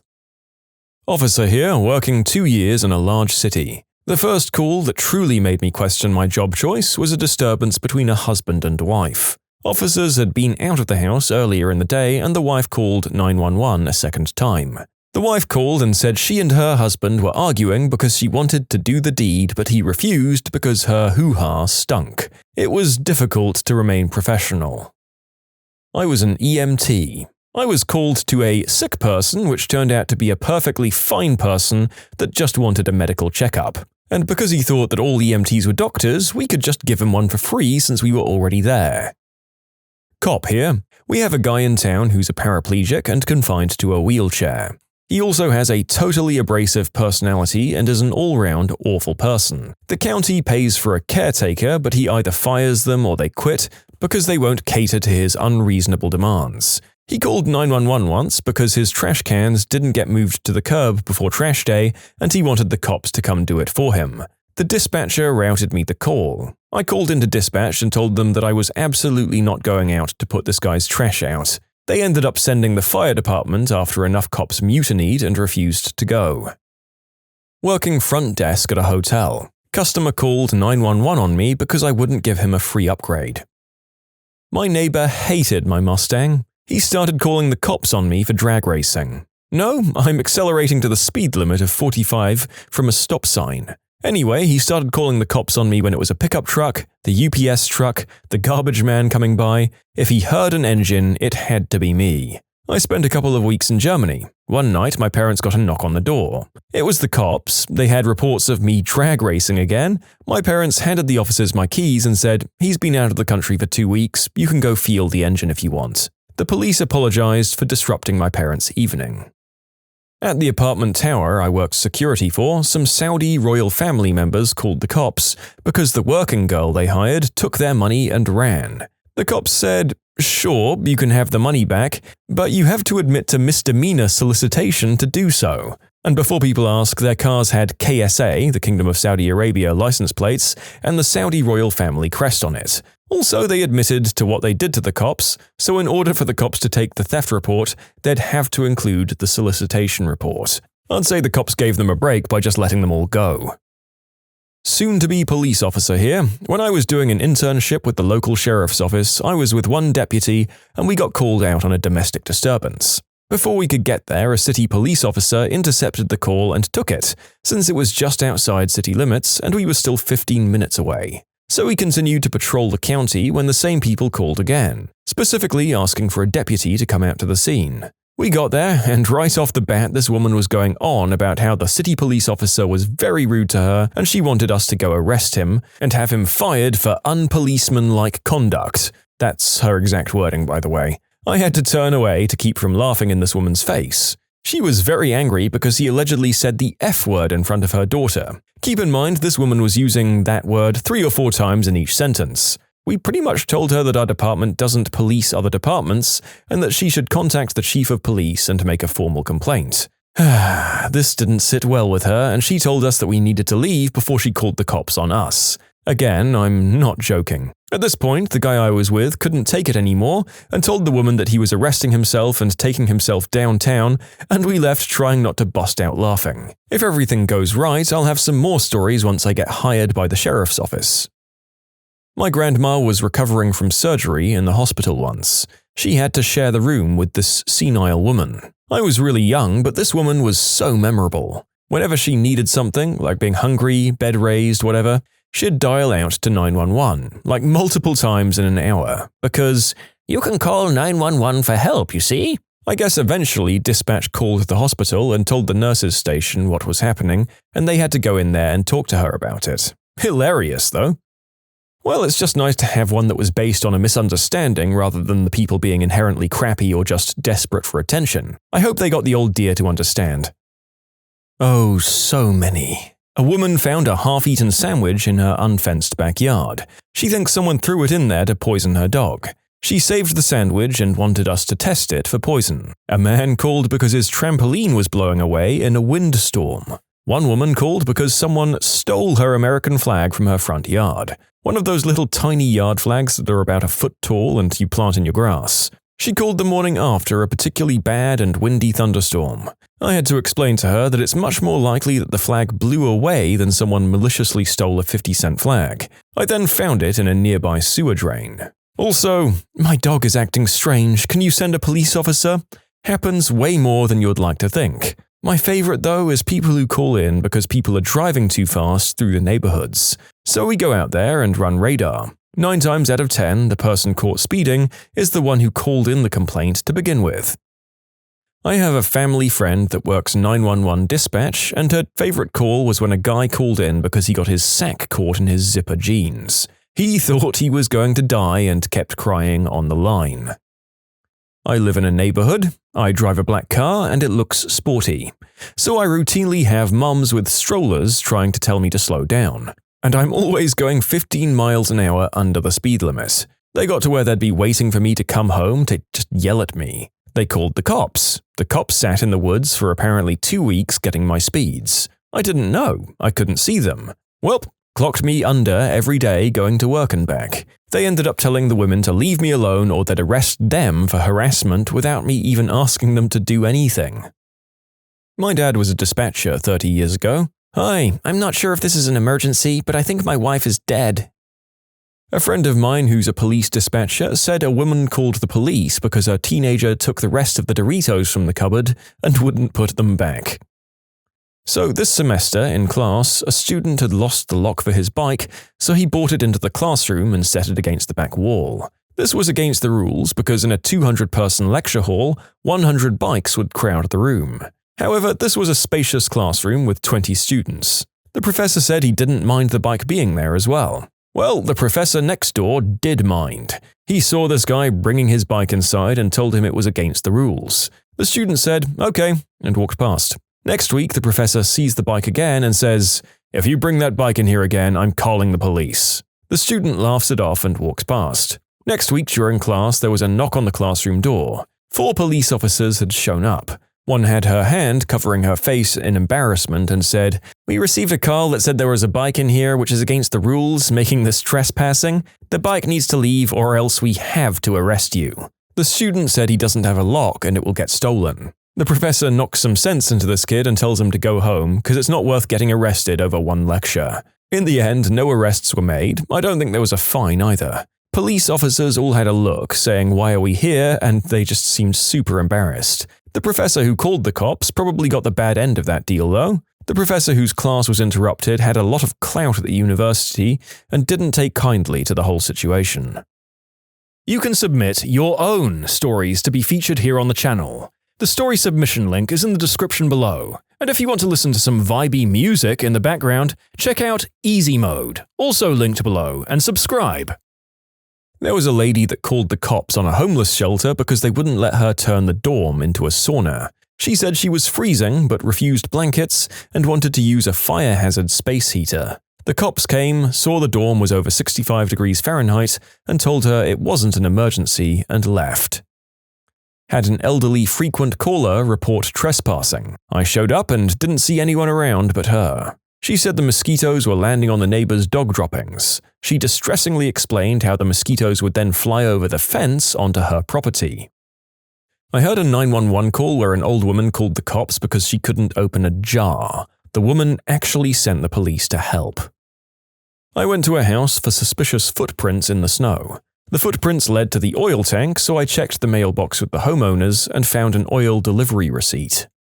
Wait, you can call the police and they'll show up because of weird footprints? I got the impression that most people at least concealed the real petty reason for their calls until the officer was actually there. Like the lady who called about the trespassing and only later revealed it was mosquitoes intruding on her property. These old person needs something calls we're seeing so much happen more frequently than you'd think. I was an intern with my local police department for about 4 months. Small town of about 10,000 people. Here's a list of the really dumb ones we got. 1. An old woman couldn't back out of her driveway and asked for an officer to help spot her. 2. A woman couldn't find out how to turn off her dryer and was worried about flooding. 3. An old man's alarm clock went off and he couldn't figure out how to turn it off, and he was physically unable to bend down to unplug it. 4. A 17-year-old girl asked if there was traffic in town. That one really made me mad. And 5. An old woman literally just asked for an officer to come over. Turns out she just wanted someone to talk to. And you know what? For each of these calls, an officer was sent over to assist. A lot of people don't like cops, and sometimes it's deserved. But for the most part, cops are just normal citizens who want to help people. The first time my parents left me home alone at age 7, I called the cops because there was a man with a wrench in our fenced-in backyard. I got really scared and thought he was going to break in and hurt me. Turns out he was just fixing the pool heater. My parents weren't expecting him since he was returning to finish a job he started yesterday, which my parents thought he'd finished. The guy decided hiking the fence was easier than coming to the door and asking to be let in, plus he assumed no adults were home since no cars were there. He was in plain clothes. The cops were very nice about it and didn't yell at me, even though I dragged them out for no reason. My parents, on the other hand, will never let me live down the killer poolman of doom incident. This may be apropos of nothing, but I called the police once because there was a guy wandering the mall parking lot across the street from my houses, screaming the F word as loudly as possible, and seemed to be trying to force his way into the mall. I didn't call 911, just police HQ because it wasn't an emergency. 9 cruisers showed up within 5 minutes. Must have been a slow night. I once called the police because there were hundreds of thousands of maggots covering a huge parking lot, and I was convinced there was a body in the nearby dumpster causing the infestation. I might have been drinking a bunch. I'm an EMT and was just listening to the police channel on the radio one night. We hear, "County to district cars, we just had a female caller state there's a black male wearing a hoodie walking down her street. The unit on the road? Okay, what does she want us to do?" Dispatch said, "No idea." My partner and I laughed for a good half hour over that one. My neighbors have reported the following issues to the police. Lawn clippings on their sidewalk. Apparently my dad, who was in the hospital at the time, blew the clippings onto their side. Not having a fence around an above-ground pool and being worried that their 18-year-old kid is going to drown. The yard has a fence around it, but the pool doesn't have any barriers. It complies with local bylaws, though. Also, our dog barking overnight. We don't have a fricking dog, but they do. Our car being parked in our driveway, and they didn't have enough room to erect a non-compliant fence. Their fence partially falling over because it was installed incorrectly. Having a fire in a legal fire pit, and being worried it was going to burn their house down, which is more than 40 feet away. And having our camper parked in the driveway and not being able to see out their window. The only thing they can see out of that window is the outside wall of our house and one tree. I have dumb fricking neighbors. This isn't even the total list, just what I can remember off the top of my head. My dad in the early 80s was medicated as all hell and called the cops to report that his neighbor stole his green herb. LEO dispatcher here. A lady called into 911 to report her baby back ribs stole right off their grill, while another called in to report that a plane was flying low. Do I look like the Federal Air Association or Shane's Ribs? We dispatched and aired lookouts on both. Deputies called into the radio practically crying at 3 a.m. They were laughing so hard when I confirmed the unit for larceny, she wants her baby back ribs over our radio. Worked for the local newspaper, and we got to read all of the calls to the cops. The most hilarious one was a woman who called in to report a man driving around in his van, playing loud music and luring kids. When the cops showed up, it was the fudging ice cream man. I wish I was making this up. Some people are just nosy busybodies. Well, to be fair, that's an excellent cover for someone engaging in that particular crime. I think out of all the stupid crap we've been reading, that it at least bears checking out if people use the words luring kids.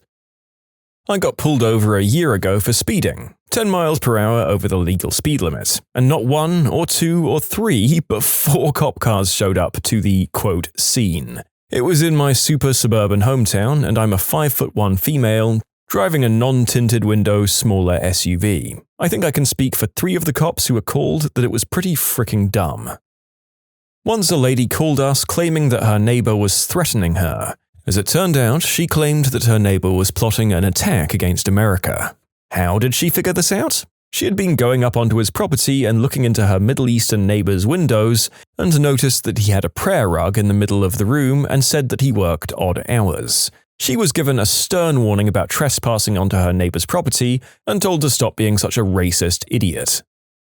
I liked a Facebook page where all calls to police for incidences are posted for the county. The center of my hometown is the crossroads of 2 major state highways, and they've slowly been expanding them. Traffic is super congested in town, and I repeatedly see posts like, "Officer called to intersection of 34 and 47 because light is taking too long to change," or "Officers called to intersection of 34 and 47 because lights have changed but cars remain stopped." Really, people? This construction has been going on for years, but you're still confused? Saw a woman threatening to call the police on the staff of a kebab place in my city because other people, who had ordered before her, were served before her. She then started screaming about how her husband was a lawyer, blah blah, she'll sue, discrimination. She was escorted out by the off-duty cops who were in the place and was seen making a pathetic, groveling apology. Spoiled rich witches, male and female, waste of life and a waste of a good kebab. By the way, on the discrimination thing, this lady was white, drunk, and an idiot.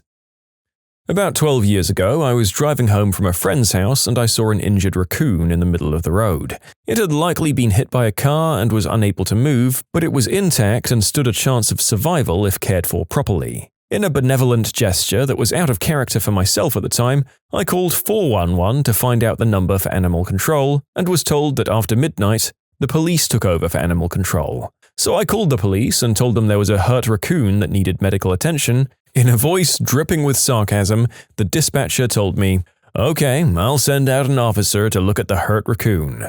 I got the message and took it on myself to wrap the raccoon in a shirt and move it onto the grass. It didn't struggle or try to bite. It understood I was trying to help it. In all likelihood, it died on the lawn later that evening, but at least it didn't get run over. That night, I had a dream where a human-sized raccoon fed me amber liquid. I don't recall having ever tasted scotch before, but I instinctively recognized that was what it was that I was drinking. The next day, I bought a bottle of scotch and it was the same flavor from my dream.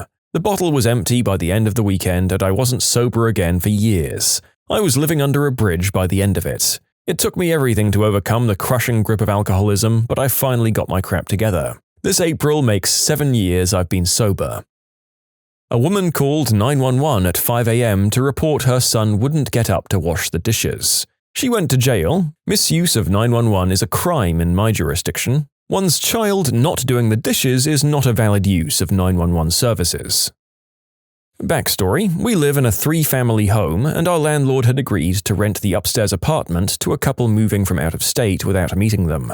After getting a good reference about them from the man who was hiring one of them to work for him. They were white trash, loud at all hours, severely underweight, with a filthy dog, smoked in the house, they were told not to do this, and even jimmied the washing machine open to steal quarters. The landlord didn't collect these, the washing machine was just on our neighbor's grid, and they were used to reimburse them for the utilities that were used. We shared a common entryway with these garbage people, and my boyfriend left his jacket out there. In the morning, the last few cigarettes from his pack and $2 were missing. He called the landlord to let them know. At this point, our landlord was desperate to get them out and was trying to build a case. So our landlord called the police. An officer had to come over and take a report. We felt kind of silly. In short, our landlord called the cops over $2 and a few cigarettes.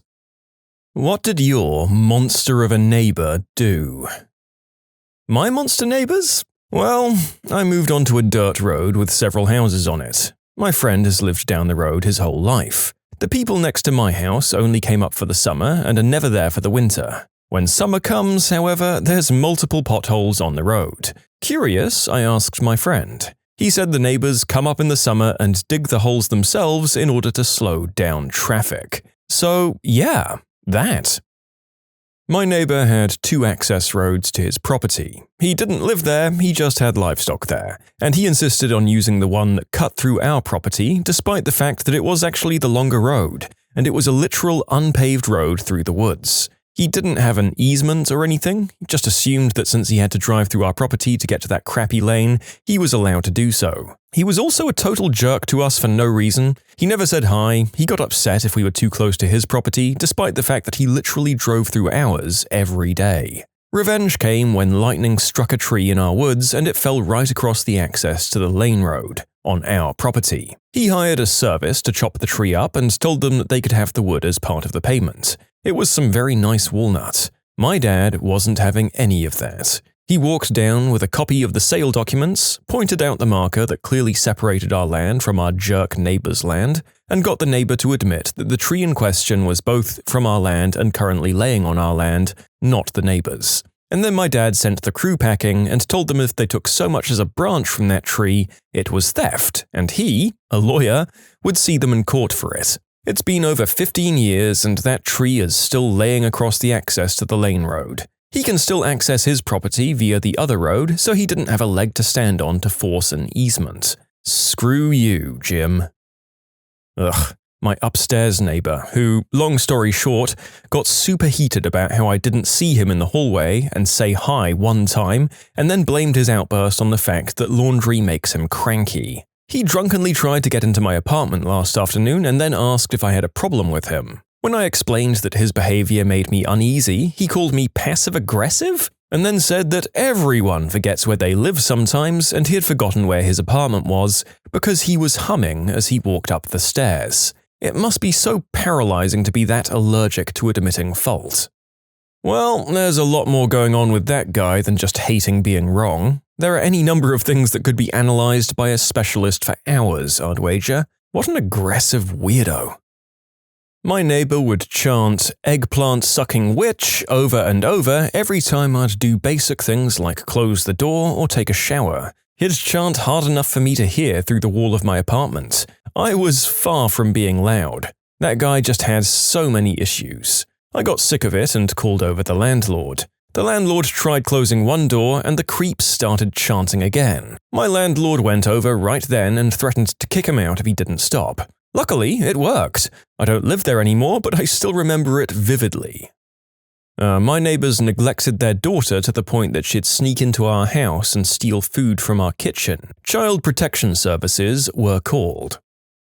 For some context, I grew up in a rural area on a fairly big property. It had been a large farm that got parceled out as the owner aged. So there were 4 3/4 acre lots and my parents' 10 acres behind them. The house was relatively far away from our neighbors. One of the neighbors was an absolute piece of crap. When I was 8, I remember seeing the police lights at his door. Found out when I was a bit older that he had tried to murder his father over his oxy prescription. His father owned the house and the 30-year-old kid lived there rent-free. The kid did a few years in jail, then moved back in with his father who he had tried to kill. He grew green herb on our land and then threatened to kill my mother when my father and I tore it down. But he didn't call the cops. Frequently threatened to attack or kill my mother. I can remember multiple times when I was younger, him banging on our door and screaming threats at my mum. Other times I can remember thinking about the shotty in my father's office, in case our neighbor actually got inside the house. This was 8 to 10 times a year, occurring from my age 8 through 14. He's calmed down a little after a second arrest and some anger management classes. Nowadays, he just has massive bonfires with tons of loud music, and he leaves empties on our property, which is still a jerk move, but better than physical intimidation and death threats. Ah, Jerry. When I moved in, he seemed eccentric but harmless. Apparently, my landlord had a conversation with him and told him to leave me alone. This upset Jerry greatly. He cornered me one day while I was unlocking my door and asked me to come sit with him in his apartment. I don't think the place had ever been cleaned, and he had hoarder mentalities. He drank a bottle of wine in about 30 minutes, commenting on all of the sad things in his life. Luckily, he passed out so I could leave. A couple of weeks later, he got into a 3 a.m. fight with his boyfriend, which resulted in his boyfriend trying to get into my apartment for safety and eventually breaking into an empty unit down the hall. Cops were called and Jerry was taken to jail. About a week after that, the same boyfriend was over and a fight ensued. This time, it ended with them doing the deed very loudly. Jerry would flush things you're not supposed to flush down the toilet and would back up the sewage into mine and my neighbor's bathtubs and bathroom sinks. Eventually, he clogged his toilet so badly that he just ripped it from the wall and left it there. The cops came twice to my door to ask if I had seen Jerry lately and asked to search my apartment to make sure I wasn't hiding him. One day, while I was getting ready for work, he came into my apartment with another guy and tried to measure my walls for the renovation he was going to do to combine his and my apartments into one unit. But don't worry, he said, I could just live with him when it was finished. Eventually, Jerry got evicted, but he'd still convince people to let him into the building. For months, his mugshot was pasted on all entrances, saying to not let him in. My neighbor was both a monster and so very dumb. She lived upstairs and was trying to force me to move out, so she put her speakers on her floor pointing straight down and blared them at full volume. The instant it started, I leapt up in outrage at her audacity, but after a few seconds I realized, I really like this song. So I gave it one song, and as it's winding down, I prepare my outrage once again, only to be choked off when the next song is also a perennial favorite. I didn't even bother getting upset before I realized I liked the third song as well. She stopped at midnight when she was legally required to, and then apparently realized she wasn't getting much bang for her buck as far as irritating me went for effort on her part, so she didn't try it anymore. Mine ripped up and threw away my mum's sweet pea plant that she got from her friend who died of cancer. When she complained, the neighbor started ranting about how our garden is a disgrace and an embarrassment to the neighborhood, and we need to replace all the grass and plants with concrete. What a jerk. You know, I'm pretty sure Sundays are for my upstairs neighbors to suplex their children and push over bookcases. Same. I've got a 90-pound woman and a 3-year-old daughter living alone above me, and they apparently wear their cinder block shoes in the house. His dog went through our trash and got sick. The dog ended up needing to go to the vet, and he told me when he bumped into me at my old job, yeah, it was like $5,000 to get her back to health. You're lucky I don't bill you guys. Mind you, this guy let his dog go through everyone's yard and crap wherever it wanted. It's not like the dog escaped, he just willingly didn't care. The last time I saw him, the cops were in his driveway because of an apparent domestic incident. My lovely local lunatic disappeared for hours a day to kill cats and attacked someone at the local park. He used to stand on the footpath drunk every afternoon and yell at my husband about what a B-word I was. Once my husband told him to go home, and he shaped up to try and punch my husband, who was about 50 years younger than the neighbor. What was my infraction, you ask? Well, he rang one day to be nosy and ask why my husband's car was home on a workday. I politely thanked him for his call and let him know my husband was sleeping and had a cold. Nothing to worry about. Apparently, I was meant to praise him profusely for being such a caring neighbor, and my husband was meant to follow up with a call once he was awake and also lavish him with praise for caring. Because we didn't do this, we got to hear about it loudly every afternoon until we moved several months later. Yes, I mean, as the saying goes, a good deed is not its own reward. The reward is everyone on the block lining up to give you a down-under kiss and tell you what a wonderful person you were. What a bored old codger. Get a hobby, dude. They yelled at me for entering a shared garage to get some of our stuff. Later claimed I was after his piece, which was stored in a weapon locker with a lock that only he had the key for. They were in their 60s or 70s at the time though, and died last year. Mine screamed obscenities through the wall at my children because they were apparently talking too loudly in the middle of the day, then screamed at us through the walls in the middle of the night so we could see how it felt to be disturbed, regularly dumped his old food out of his bathroom window onto our shared backyard. A rodent infestation took place shortly thereafter. Then stopped paying rent to our landlord because he felt the landlord should have warned him that he might be able to hear his neighbors. Finally dumped his trash on our shared front porch. The landlord did not renew his lease, took him to court, got his unpaid rent money back plus additional payment for damages to the apartment. It was glorious vindication. Mine really partied too hard. As I got home from work one evening, I saw the neighbor chuck a beer bottle at one cop, then throw a punch at the other. Things didn't go well for him after that. I found out after the fact that someone had called a noise complaint because it was something like 11 p.m. on a weekday. This neighbor was a double jerk though. He had moved off campus with a pair of guys from his frat. The other two guys were cool, we had him over for grilling and vice versa. The guy who got arrested not only screwed himself, but caused so many issues that the other two guys who were on the lease got blacklisted by pretty much every place in town as well. You can submit your own stories to be featured here on the channel. The story submission link is in the description below, and if you want to listen to some vibey music in the background, check out easymode, also linked below, and subscribe. One of them was a cowboy builder who even conned his elderly next-door neighbors into getting their roof done for 10 grand, even though their tiles were almost brand new. He then took all of their tiles to retile his own roof for free and put about 10% of his old crappy tiles on their roof and then abandoned the project completely. Don't worry though, we got him arrested and he had to sell his house to pay back his victims, although the cost of his house didn't even come close to covering the full costs. Another neighbor we had would stand in his back garden really early in the morning and then start shooting local birds with a crossbow when they woke up, and he put the bodies in regular bin bags and left them in the street, where foxes ripped them open and dragged dead birds all over the place. Now we have no songbirds in the area. It all started by letting her kids and animals run wild in my backyard. So I dropped about $5,000 on a 6-foot privacy fence that my father-in-law and I built. Then this lady had her water turned off for lack of payment and began taking her number 2s in plastic bags and throwing them over my fence. When confronted about it, she kindly denied and then took to social media. Here's a transcript of her Facebook rant, by the way, and let me stress that although this is an audio thing, on the written letter there are maybe about 1/3 of the words actually spelt right.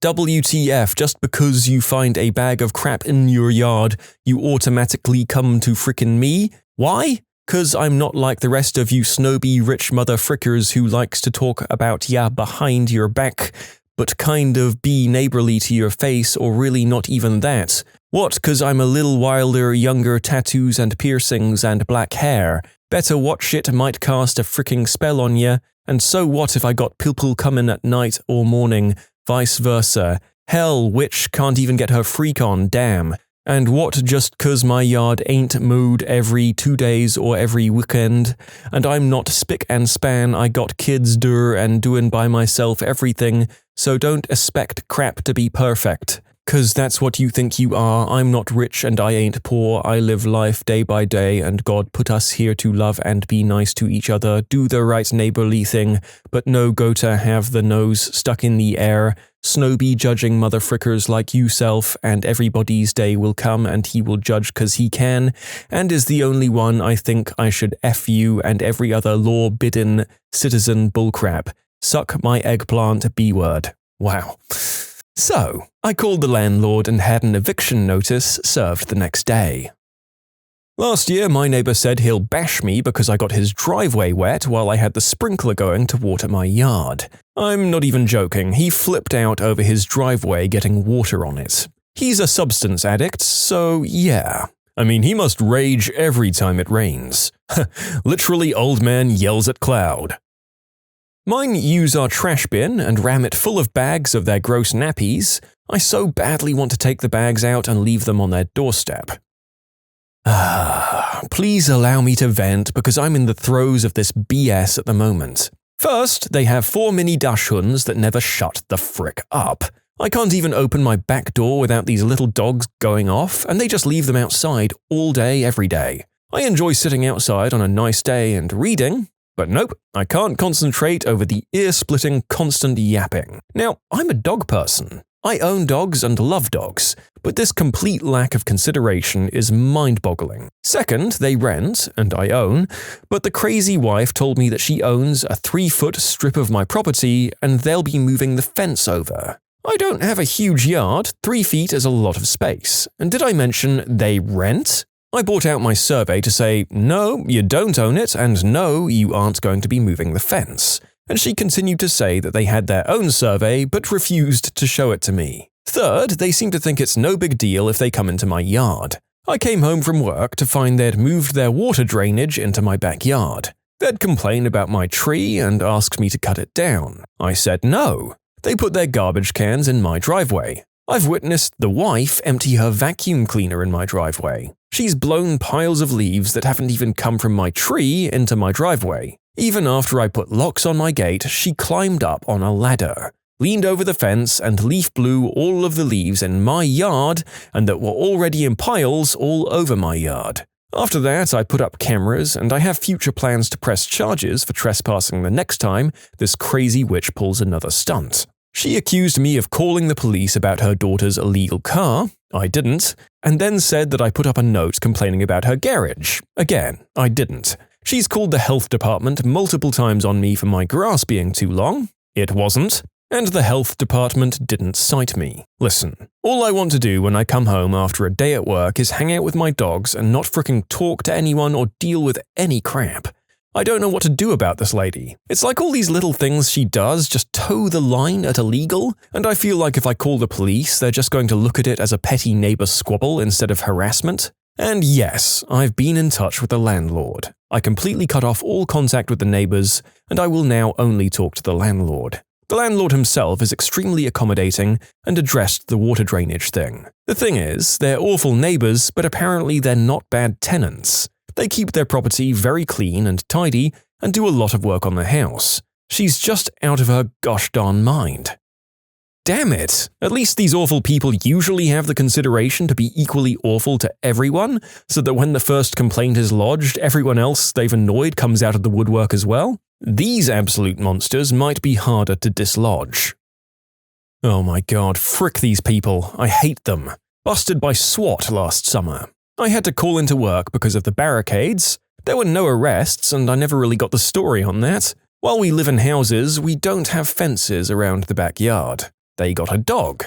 They used to sit on their porch while the dog roamed the neighborhood. Then they'd just let him out to roam the neighborhood while in their house. In the winter, they'd put on a coat and leave him out for hours. Then they'll stand on their porch screaming, "Pete! Pete!" forever at 11 p.m. Pete has disappeared. I think someone else in the neighborhood took him in. Now they have another puppy named Zero. He's probably about 12 weeks and of course is wandering the neighborhood. We can hear them screaming the hell out of each other, so can people across the street. Police are out at least once a week arresting one of them, then they bail each other out. They've borrowed jumper cables and never returned them, then came over last week asking for jumper cables. My boyfriend told them that we already loaned them to him and they weren't returned. The neighbors then told us they were going to sue us for accusing them of thievery. Oh, and then there was the lawnmower saga. Last summer, they came over and asked to borrow our riding lawnmower. My boyfriend currently works more than 75 hours a week during summer, and the one thing that he despises is lawn work, so he made a deal. The neighbor can borrow our lawnmower anytime he needs it, as long as he mows our lawn each and every single time. That went smoothly for all of 3 weeks. The neighbor comes over and tells us that we need a new battery and that 2 of the blades are dull. Clearly, beggars can be choosers in his eyes. Whatever, my boyfriend goes out and spends money on a new battery and new blades for the mower. However, after doing that, the lawnmower just sat. My boyfriend absolutely hates leaving personal property out. He goes next door and tells the neighbor that the lawn needs to be mowed soon and that there was an agreement, and the neighbor isn't standing by his part. We get the usual sob story about how he's sick, blah blah blah. Boyfriend tells him that we're leaving tomorrow on a Sunday and we'll be back the following Monday afternoon, and that when he gets back he wants the lawn mowed. If the neighbor can't do it, my boyfriend will just mow our lawn and be done with it. The neighbor tells us that he's definitely going to do it. Well, no. We got back Monday and the grass was growing around the lawnmower because it was never moved. Boyfriend got straight out of his truck, mowed our lawn, leaving the perfect line between our property and theirs, and locked the mower up in the shed. Neighbor comes over 2 days later going on and on about how he was just about to do it. Boyfriend says that no, obviously he wasn't. He had 8 days to do it. It never got done, and why is he coming over after 2 days after we've locked it up? They ended up getting a ticket a few days later for the grass being too tall. They still never mowed it or took care of it. The city came out, mowed their lawn, and left them a hefty bill for it. They tried telling us it was our responsibility to pay it because we, quote, took away their opportunity to be self-sufficient. Rang my doorbell at 4 a.m. over and over and asked me to go with him because there was an emergency and it was important. I went with him and he took me over to his car and started asking what I thought of it and looked very proud. In other words, this guy rang every apartment in the building at 4 a.m. to get people to look at his new car. One of my fellow tenants in a shared house at university. Each was a self-contained apartment with a bathroom, kitchen, and bedroom. The guy started smoking green herb, which I had no issue with, but as I was studying law and frequently met with police as part of my criminal justice module, I requested he keep it to his room rather than the communal areas of the house. He obliged, initially. I then went home for winter break, and upon returning I found lines of white snow half done on the kitchen counter, even with a rolled-up £10 note and the semi-empty bag. I stayed clear, and later that night, at 2 a.m., heard a knock on the door. A guy with blood dripping from his head was standing there shouting, "Rob! Get your butt out here! You've ripped me off!" Turns out his habit had progressed to dealing, and his supplier, to whom he owed a cut, was the blood-soaked man on my doorstep barging his way in. On a near-daily basis, he throws temper tantrums, yelling, stomping, and throwing tools, slamming doors, and screaming at his family over some petty nonsense. He's a crappy person, I feel bad for his family, and I'm genuinely annoyed each time I hear his voice. When you subscribe, make sure to hit the bell to turn on notifications. Put the playlist on in the background to finish listening to all the stories, or if you want some vibey music to put on in the background, check out easymode. If you like Am I the Genius, give Am I the Jerk a shot. Everything linked in the description.